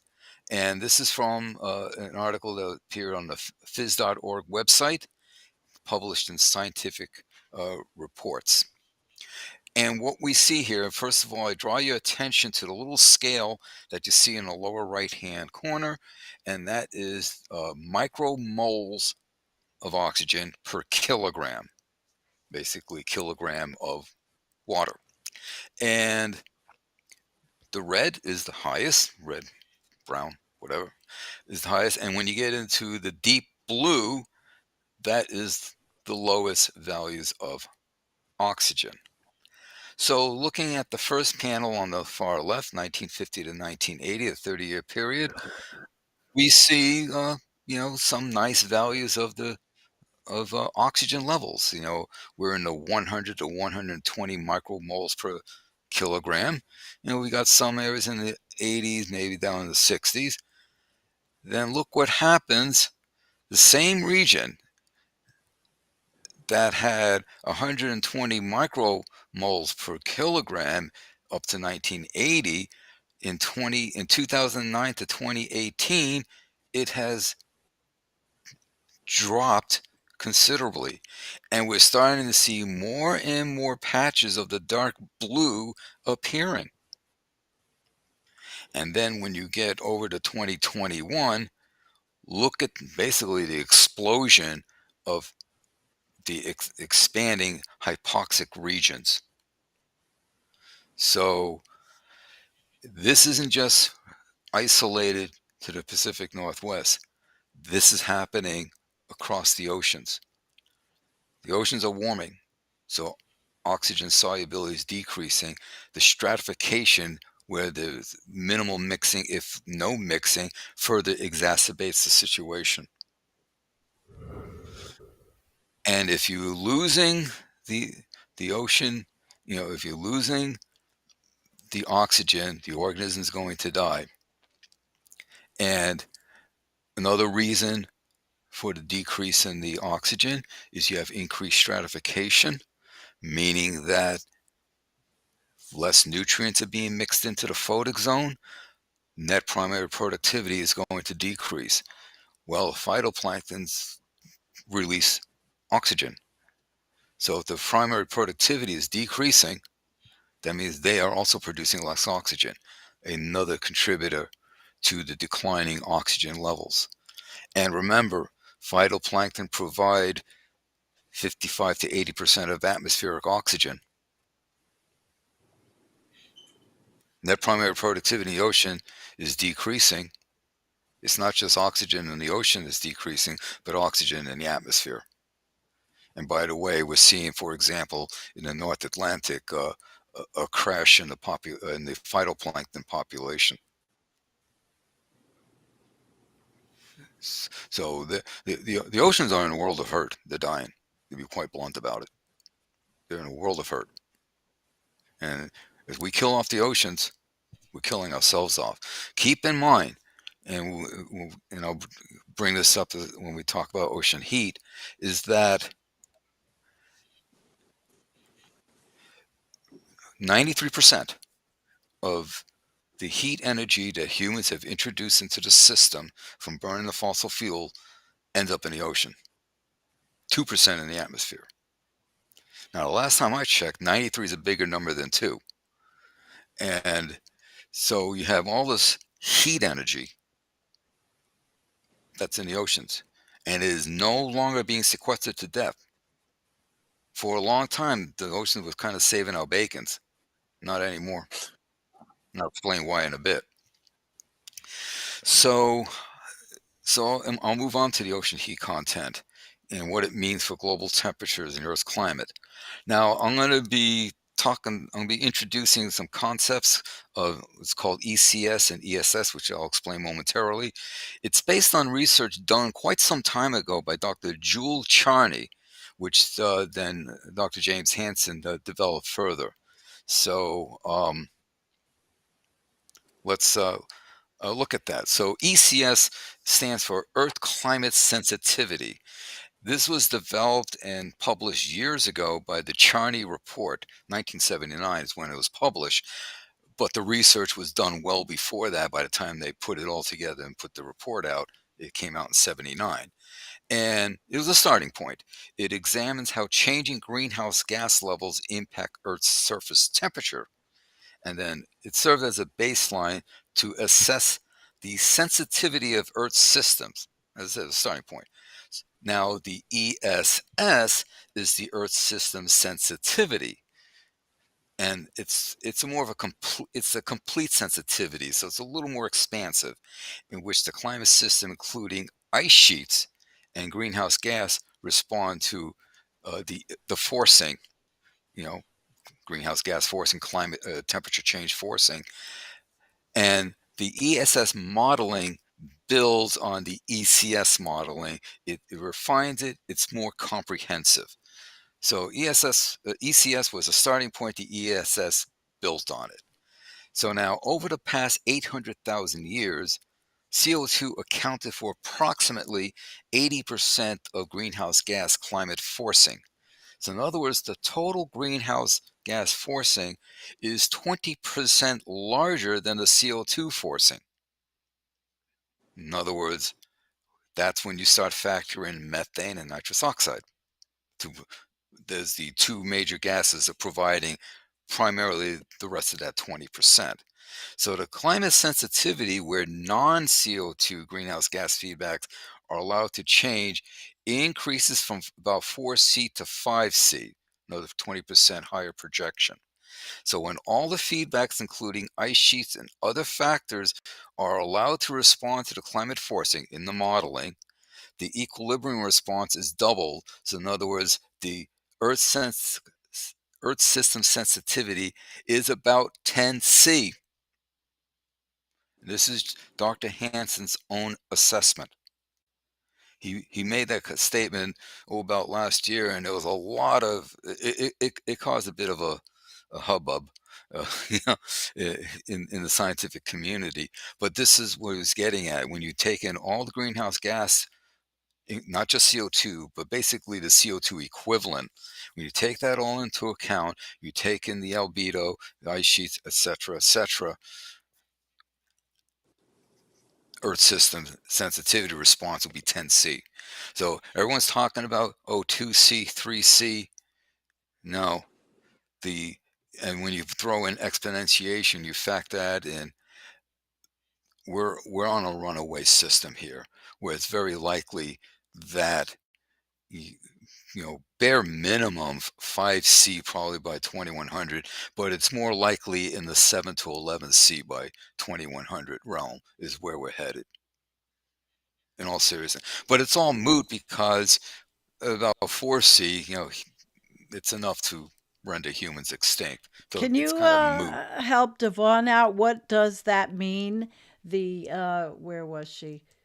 Oh wait, I just had it. Devon, what does that mean? The What does what sensitivity mean? is the sensitivity is 10C. That means the Earth system is going to respond by warming up 10C. Okay, that's what I thought. But there you go, Devon. Okay. Can I ask a question of Jim just for clarity on that? So what you're saying is that basically that 20% of the total, which is the equivalent carbon dioxide, puts us over that 500 ppm mark. And so the long-term effectuation is 10 degrees Celsius based off of the CO2 equivalency of greenhouse gases in the atmosphere. That and the response from ice sheets and other factors. Okay. And the Okay. other factors would be what I'm getting to, is the ocean heat that will start diffusing back to the atmosphere. Okay. So, Okay. it's Hansen has actually been uh, including more and more of the ocean factor in his assessments, which is very welcome, because I've been harping on that for I don't know how long. But so it's beyond the CO2, the CH4, and the N2O. It's beyond that. We're now taking in the loss of the reduced albedo. We're taking into account the ocean heat that's now going to be diffusing back to the atmosphere instead of going down to the deep waters. So with now including all of that, and as I stated earlier, 93% of the heat energy is in the oceans. That's got to go somewhere. And if it doesn't go down, it's going to go up and laterally. and where it So goes with this laterally is out. analysis, would I guess would the ESS be captured in the SIMP models? It is a it is I don't know um, uh, The couple specific. carbon car. Oh, yeah, yeah. Actually, I have not seen it included in there, Oh. which is a. And when you think about that, because it's not included in those in that specific models, there is why those models tend to be underestimating. Now, Mm. of course, one can argue that this is an overestimation. We don't know. We try our best. We take the data, we crank it through. The 7 to 11 that you hear me mention a lot is based on the work of the PIK group, the Potsdam Institute of Climate, uh, you know, Mm. in Germany. Yes, they're They great. they do their own modeling. It's called Climber, and so they don't use the RCP or what the IPCC. They don't use it. They have their own modeling that they do. They have their own data set that's going on 40 plus years strong that they keep updating every year. They just keep cranking in the dumping the new data into the equations and the modeling and see what it projects. So I tend to look at their work pretty much before anyone else. Uh, and they do include ESS in their working because they are factoring in everything that they can. And Mm. in addition, what they also do is they look at the interactions among the various things. So how does a slowdown AMOC affect the ITCZ? How does it affect the Amazon? So they look at the interaction. Does are them do some of these factors, do they mitigate or do they enhance? You know, so they factor that all in as they do their analyses.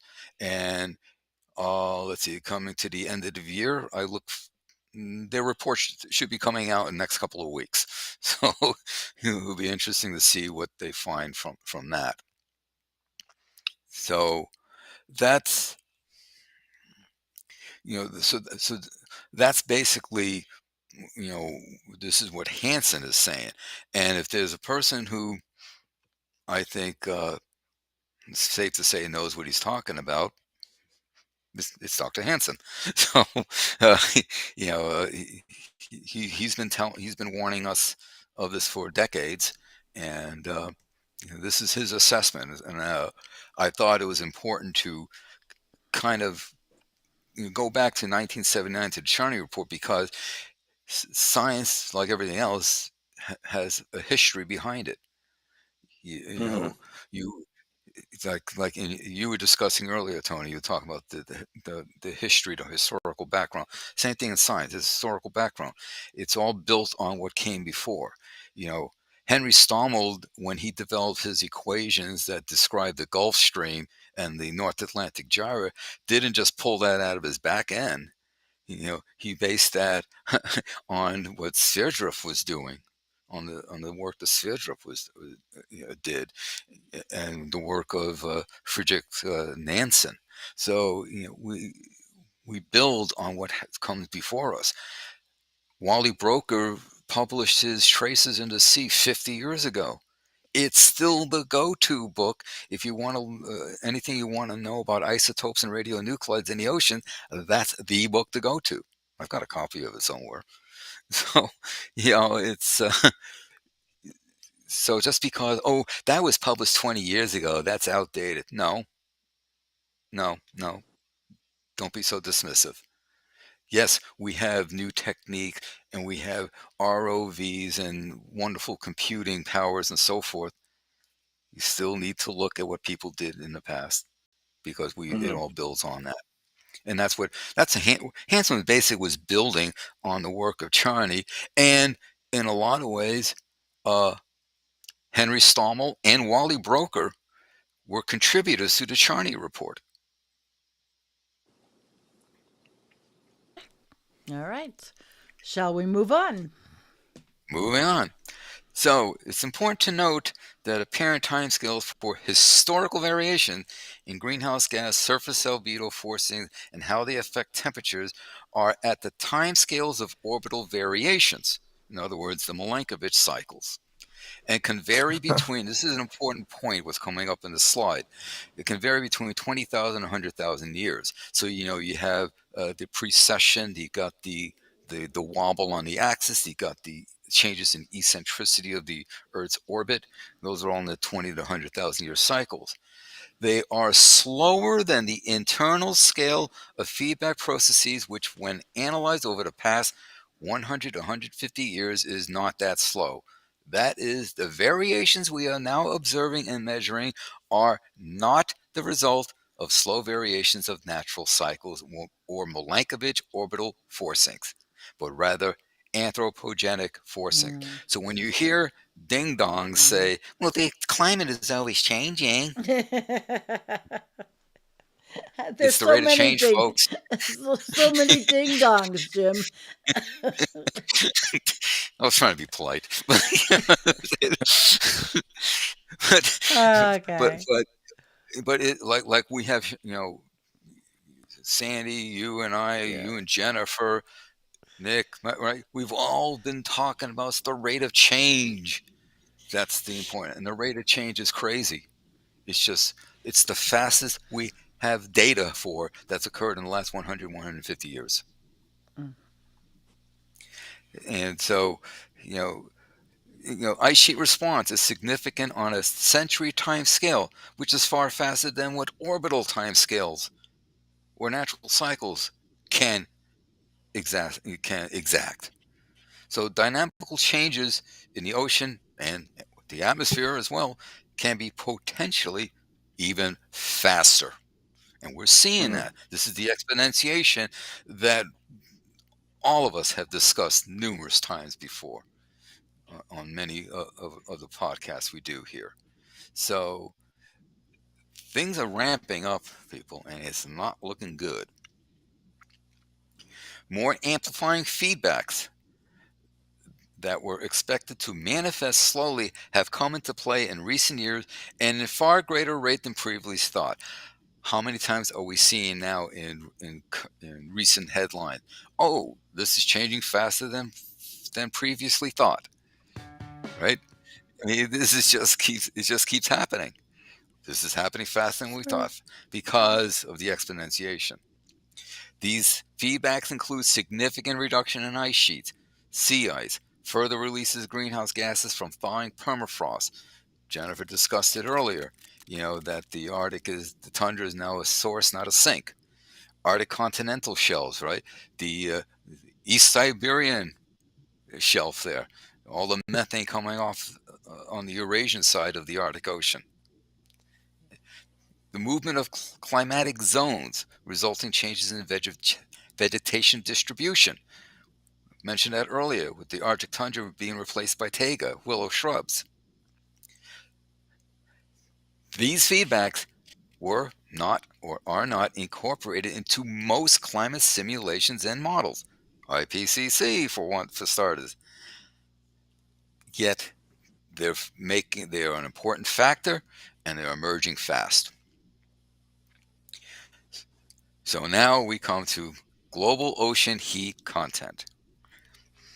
And when you look at this, you see it goes from 0 to 2,000 meters in depth. The blue line is the pentadal average, so it's basically a 5-year average. And the black line that starts in about the mid OOs shows a yearly average through 2021, and then the red is the 3-month average from through January to March of 2022. And when you look at this, you obviously see obviously an increasing trend. I can tell you that the trend is nonlinear. It's not linear, it's nonlinear. So it's increasing in a nonlinear manner. If you look at the scale, it says heat content, and it gives 10 to the 10 to the 22 joules. Well, if you make that 10 to the 21, you can then call it zettajoules. So you can then say just zetajoules, and then change the scaling. So then instead of 30, you put 300 there, and then 250 and 200. So you can just add a zero to all the numbers on the vertical scale and replace 10 to the 22 with zetajoules, and you would have the same measure. Because you've heard me discuss zetajoules all the time, so I'm just doing the conversion for you. Oh, But what we yeah. see here, right? So what we see here is a continual increase in the heat content, and it's pushing, in 1 year, almost 1 year change of 300 zetajoules in 1 year, Wow. reaching new levels. This is getting insane, people. This is really insane. So global surface temperatures does not change quickly. The response to a climate forcing is slowed by the climate system's thermal inertia. Okay, oceans provide most of the heat capacity, right? Water has a much higher heat capacity than air, so it takes longer to warm up. But it holds more of the heat, and that's where that holding all this heat is now coming back. It's being returned to us. Let's put it that way. The upper approximately 100 200 meters is robustly mixed by wind stress and convection. We call it the mixed layer typically. This mixing is deepest in the winter, a lot of storm activity, and at high latitudes. Sometimes it can extend into the deep ocean through mixing and communication with deeper layers. Okay, what I mean by communication is downwelling, thermal haline flows, vertical currents, that kind of stuff. Well, this communication with deeper layers is being reduced. It's being reduced because the ocean heat content, the last slide showed it down to 2,000 meters. Most of it is concentrated in the upper 700 meters or so. So we're having increased stratification. We're having reduced vertical flow. And reduced vertical flow means we now start concentrating that heat in the upper layers. So, kind of hang on a second.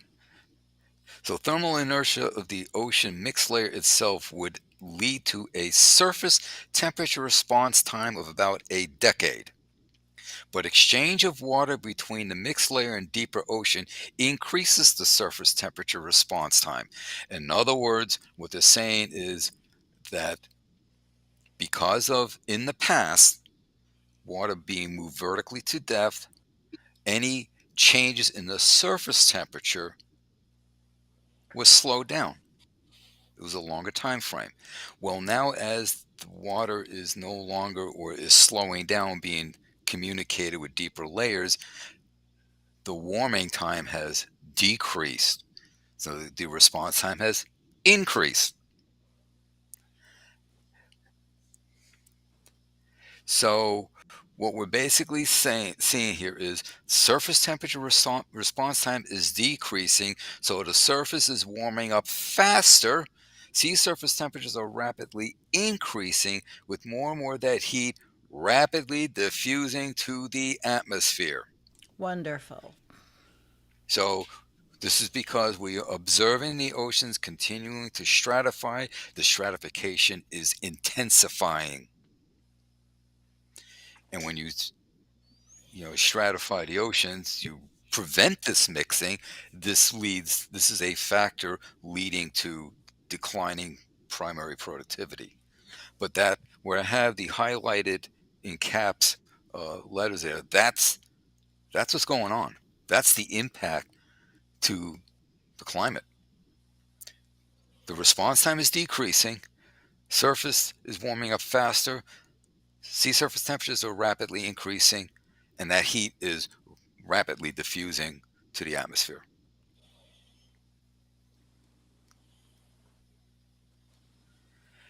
So due to the time it takes water to warm up, like high specific heat, I've already mentioned that, thermal inertia compared to the atmosphere, there is a delay between when the energy of the sun, the heat, is absorbed by the oceans and the atmosphere increasing. The increasing stratification in the oceans impedes, well, I'm just trying to tie this all up, impedes the sequestration to depth of this heat trapping in the upper layers, increasing the probability this heat diffuses to the atmosphere. And here it goes back to what I mentioned earlier. 93% of the energy released by burning of fossil fuels is in the ocean compared to 2% in the atmosphere. And I make the argument that you want to talk about Earth energy imbalance? This is where you find it. The Earth energy imbalance is much more than incoming UV, outgoing IR. It's much more than that. It's the fact that the oceans have absorbed so much more of that heat. There's your real Earth energy imbalance, in my view. As a result, this vast cumulative amount of energy, now estimated to be at least 460 plus zettajoules, more likely greater than 500 zettajoules up to about 530 zettajoules, based on recent calculations I did, has been absorbed by the oceans. This means, and this is an important sentence, this means that a vast amount of future warming, ice melt, sea level rise is locked in. We're not escaping this. And then you throw in a lag effect and exponentiation, we are locked in. So to get back to the ESS and James Hansen's assessment of about 10C increase, this is a major contributor to that. Do you think at a 10C degree world, you already said there would not be any snow in the Arctic, which would seem highly likely in such a scenario. Would there be any ice on Earth? Would there be a cryosphere at all? Probably not. Seriously, probably In what not. time frame? In what time frame? Well, a lot of models, like you take, for example, Antarctica, they say that for Antarctica, for every bit of ice to melt totally would take about a millennia. Okay. So you might still have stuff in Antarctica, but Greenland will probably be gone. The Alpines will be Right. gone. Sea ice will be gone. Yeah, we're seeing the glaciers melting. Jennifer saw it firsthand. I mean, we are seeing a lot of things happening like this that nobody, you're putting it in scientific terms, but I'm saying we're just like watching it. WASF. Oh Yeah. boy. I mean, it's, and then of course with that, with all that melting, the sea level is just going to go up there, and then, well, you have more water holding more heat. Right. All right, You know, where are we here on this one? what's that? How much more warming? Yeah, I'm also working off my PowerPoint so I can see it Oh, better. okay. Okay. So how much? Because otherwise you'd That's see my okay, sweetie. you would We're see still my nose in the I camera. know But, we Right, it we is hard to see from here. That's why I'm always doing that. you don't, we've yeah, been there. you don't want to see, you don't want to see, you don't want to see my nose. We've been there before. We've been there Yeah, before. right. Yeah, but We've worked scary together a sight, scary long sight. time. Yes, Jim going, what? I guess. Yeah. Scary sight. Uh, So, so now, how much more global warming is locked in by all this additional human-caused ocean heat? Well, as you can imagine, depending on the modeling, the estimates vary. The oceans alone can contribute about 4.8 C fast feedback sensitivity, and this is calculated from the ECS minus 1.3 C incurred so far. The ESS. This is again Hansen's calculations. So that's about 3.5. Additional fast feedback warming locked in from the oceans alone. And then I hasten to note this is a conservative estimate. You factor in permafrost thawing, pipeline warming, lag effects, sea level rise, carbon sinks becoming carbon sources, deforestation, droughts, wildfires, plants increasing respiration.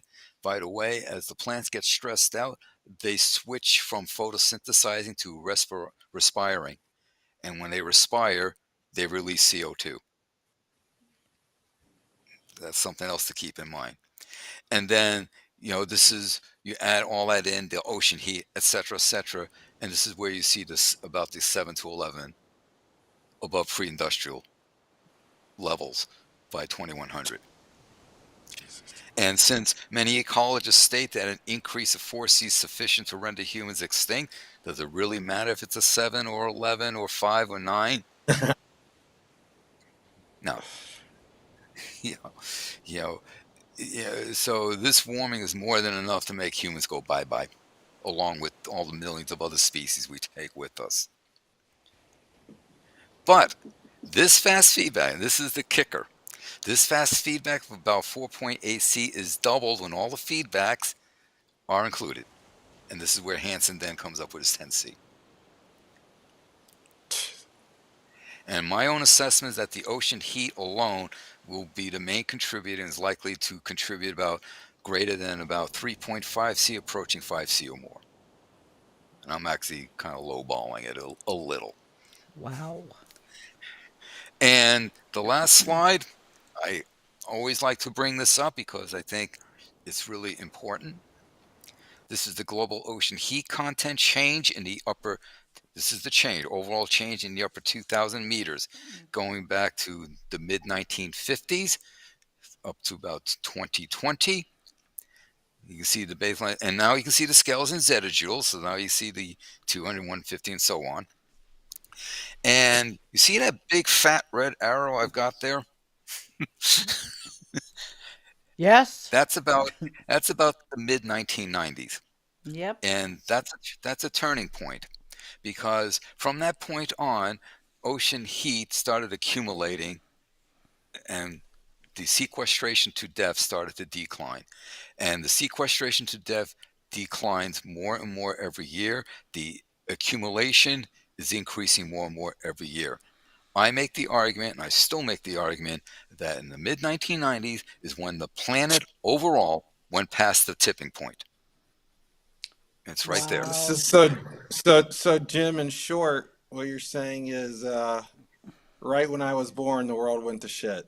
Oh. Oh my gosh. Is is it my Pretty much. fault? And, Yeah, it's your fault. no, Okay. yeah, sad to say, Tony, but yeah, it is. I mean, and by the way, if you wanted to do a really rough calculation, all you have to do is calculate the area underneath the red portion there. And that's how you get about the 460 zettajoules accumulated of ocean heat. Mm. And then, you take it out further to current years. And I anticipate Chang releasing he does a paper every January on ocean heat content update. So I'm looking for two things: PIK report and Chang's ocean heat paper is what I'm looking for. But my calculation is that we're in excess of 500 zettajoules of ocean heat, waiting to diffuse to the atmosphere. Waiting. So when Elliot Jacobson was showing, the 6-7 standard deviations of the sea surface temperature off the chart, that's this ocean heat diffusing upwards. It ain't bloody aerosols. Let's put that horse to bed for good. It ain't aerosols. It's the ocean heat doing this. And one other thing, going back to the acidification problem, that impacts organisms because you have a thing called a lysocline, and the lysocline is Now is the time. Whoops, sorry. lysocline is where calcium carbonate can precipitate or not, and the lysocline is getting shallower and shallower, and at depths above the lysocline, calcium carbonate can precipitate. Below it, not. Well, if it's getting shallower and shallower, organisms below the lysocline, they can't precipitate calcium carbonate to make their shells. Right. And And we're that's a seeing an big increased mortality of organisms that make shells because the water is getting too acidic for the calcium carbonate to be incorporated, and the lysocline is shoaling. And that's sad. so you have that increased stratification, all leading to increased mortality along with the decreasing oxygen levels and so on.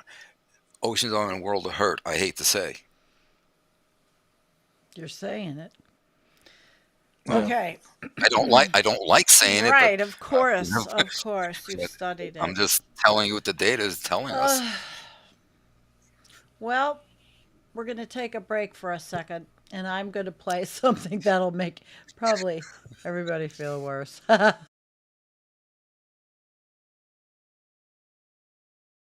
Now is the time to show that global cooperation is not down for the count. It is rising to the moment. So I urge you all, let us rise together. I thank you. Are we not being clear? We're trying to tell you that the entire planet is about to be destroyed. Okay. Well, it's, just something we do around here. We just keep the bad news light. Right, it helps the medicine go down. And speaking of medicine, tomorrow we've got a Well, maybe the destruction of the entire planet isn't supposed to be fun. Maybe it's supposed to be terrifying and unsettling. Please don't do that. And you should stay up all night, every night, crying. When we're all 100% for sure gonna fucking die!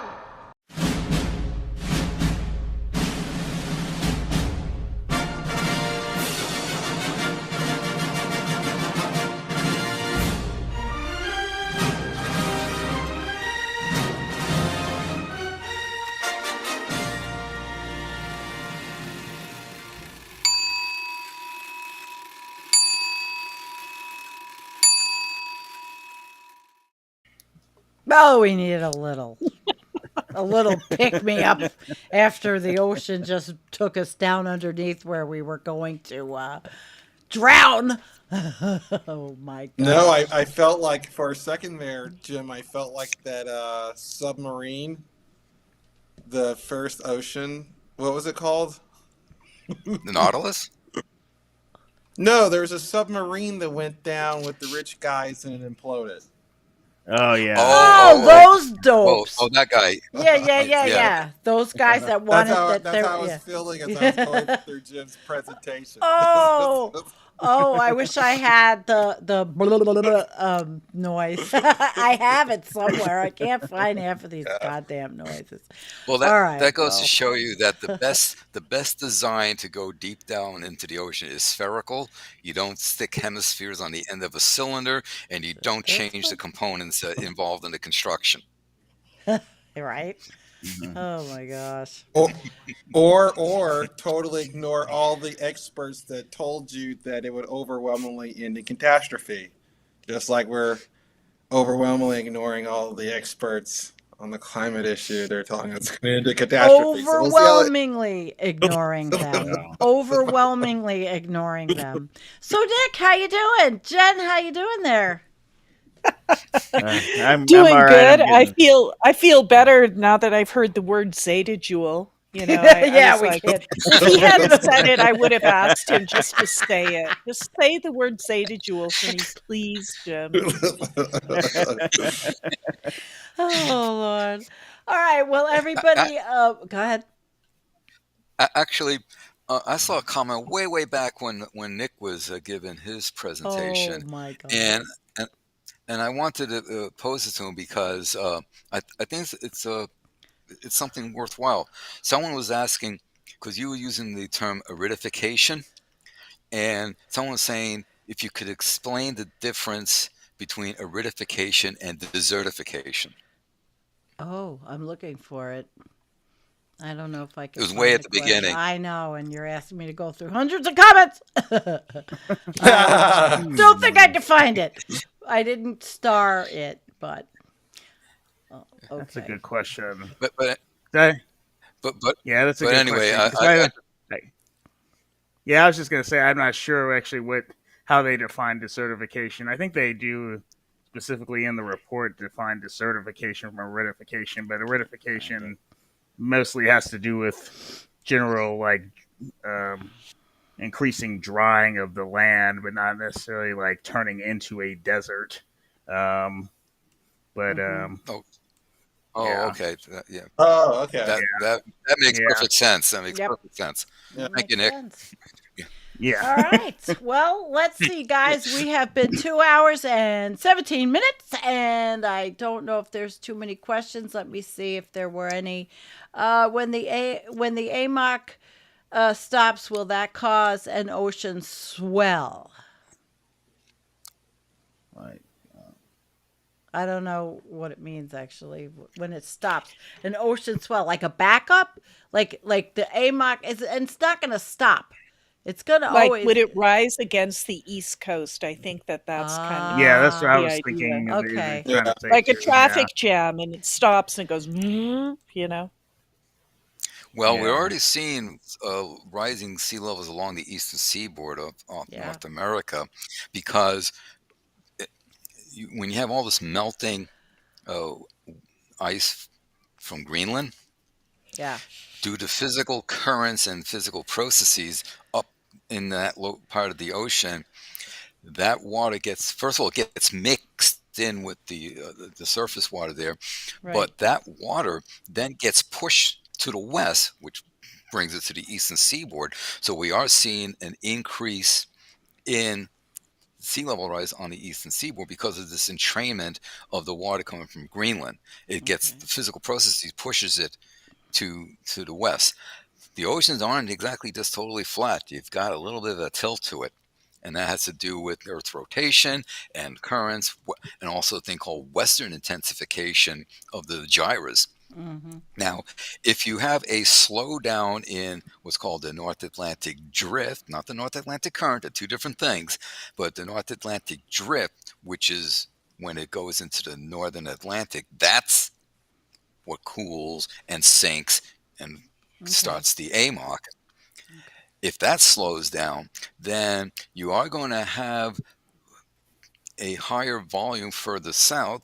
And when you factor in western intensification, there will be more water to push to the west, which would be off the eastern seaboard. So that can increase the sea level rise off the eastern seaboard even further. Mm. All right. Well, listen, we have something to add. If you're still here, Karen, singing way, it is your birthday and it is the winter solstice, which is about stopping to recognize where we are in space and feeling ourselves on this giant, beautiful planet, which I thought was the perfect end. Happy birthday. Happy birthday. If I Happy had birthday, known, singing way. I would have brought in my birthday video, but that's that would be a little bit too much. So, are we going to do up our little endings and then say goodnight? Nick, you want to do Sure. our little wrap up? Ladies first. Well, Ladies first. all right, Jen. Give Nothing like pressure, guys. Yeah, give us your Well, wrap guys, up. the Arctic is so critical for life on Earth, and it is continually degrading. We've shown a lot of historic charts today. The trend is clear. The Arctic is warming up. We are going to be ice free at some point. All over the Earth, heat is rising and the trend is clear. Carbon dioxide is rising with no variation. It's relentless. And so, things are only going to get hotter. Things are only going to get worse. And it's just a question of how much, how fast. But the trend is clear and that's where we're going. Hot. Okay. Tony? Yeah, not only are things getting hotter, not only is sea level rising, not only are things are generally getting worse, but they're also getting more expensive. You probably noticed that in your own lives. Well, there's a climate angle to that as well. Oh, So yeah. the costs are coming to bear. And it's very interesting to watch how countries around the world will respond to this as a political phenomena. Here in the United States, we'll be taking a backseat for at least the next 4 years. So let's all hold in tight together and I guess hope for the best out of this situation. Yeah. We hope for the best there, Jennifer. We hope for the best with our kitties. Okay, Jim. Not that you haven't said everything you needed to say, but go for it. Uh, well, build on what Jennifer said. What happens in the Arctic does not stay in the Arctic. Nope. There's a lot of, remember what we are experiencing today is reflectance of carbon dioxide or carbon dioxide equivalent levels of 10, 15 years ago. So what the current levels are, we will know in the effects in 10 to 15 years. There's that lag. So um, things are dire for humans. Um, some think tanks have postulated that human civilization will break down totally by 2050. I'm not a sociologist. I can't really speak to that, but that's what I'm seeing in some think tanks. We are seeing some indications of that now. Loss of dwindling resources and so on. But you know, planet Earth will recover after humans are done insulting her. Um, it's unfortunate all the millions of species we take with us, but planet Earth will recover. Biogeochemical physio cycles will continue. Evolution will continue. New species will emerge. So, but for humans, the outlook is pretty crappy. And having said that, yes, tomorrow's the solstice. Um, and after tomorrow passes, we start losing darkness. Yeah, you start losing darkness. That's right. All right. Well, I want to thank everybody for coming, everybody out in the chat for coming and enjoying. And Jennifer, Nick, Jim, Tony, we will be reconvening sometime in 2025. Usually it's like April. We do our State of the Planet 3 times a year, basically, don't we? So this was the end of 2024. And I'm telling you, thinking back to 2018, did we think it was going to be this bad? Yeah, we did. Unfortunately, we did. It's a bitch to be right, man. Yeah, well, and they wonder why they call us doomers. Okay. Well, we can end with that one. I love you guys. I am going to, we're going to have some nice little, very calming music. And everybody, thank you. Thank you. See you Sunday for my pajama party, 11 a.m. All right. Here Thanks we. to everyone for hanging out with us. That's right. Absolutely. Thank you all. Yeah, thank you. All right. Here we go. Okay. Good night.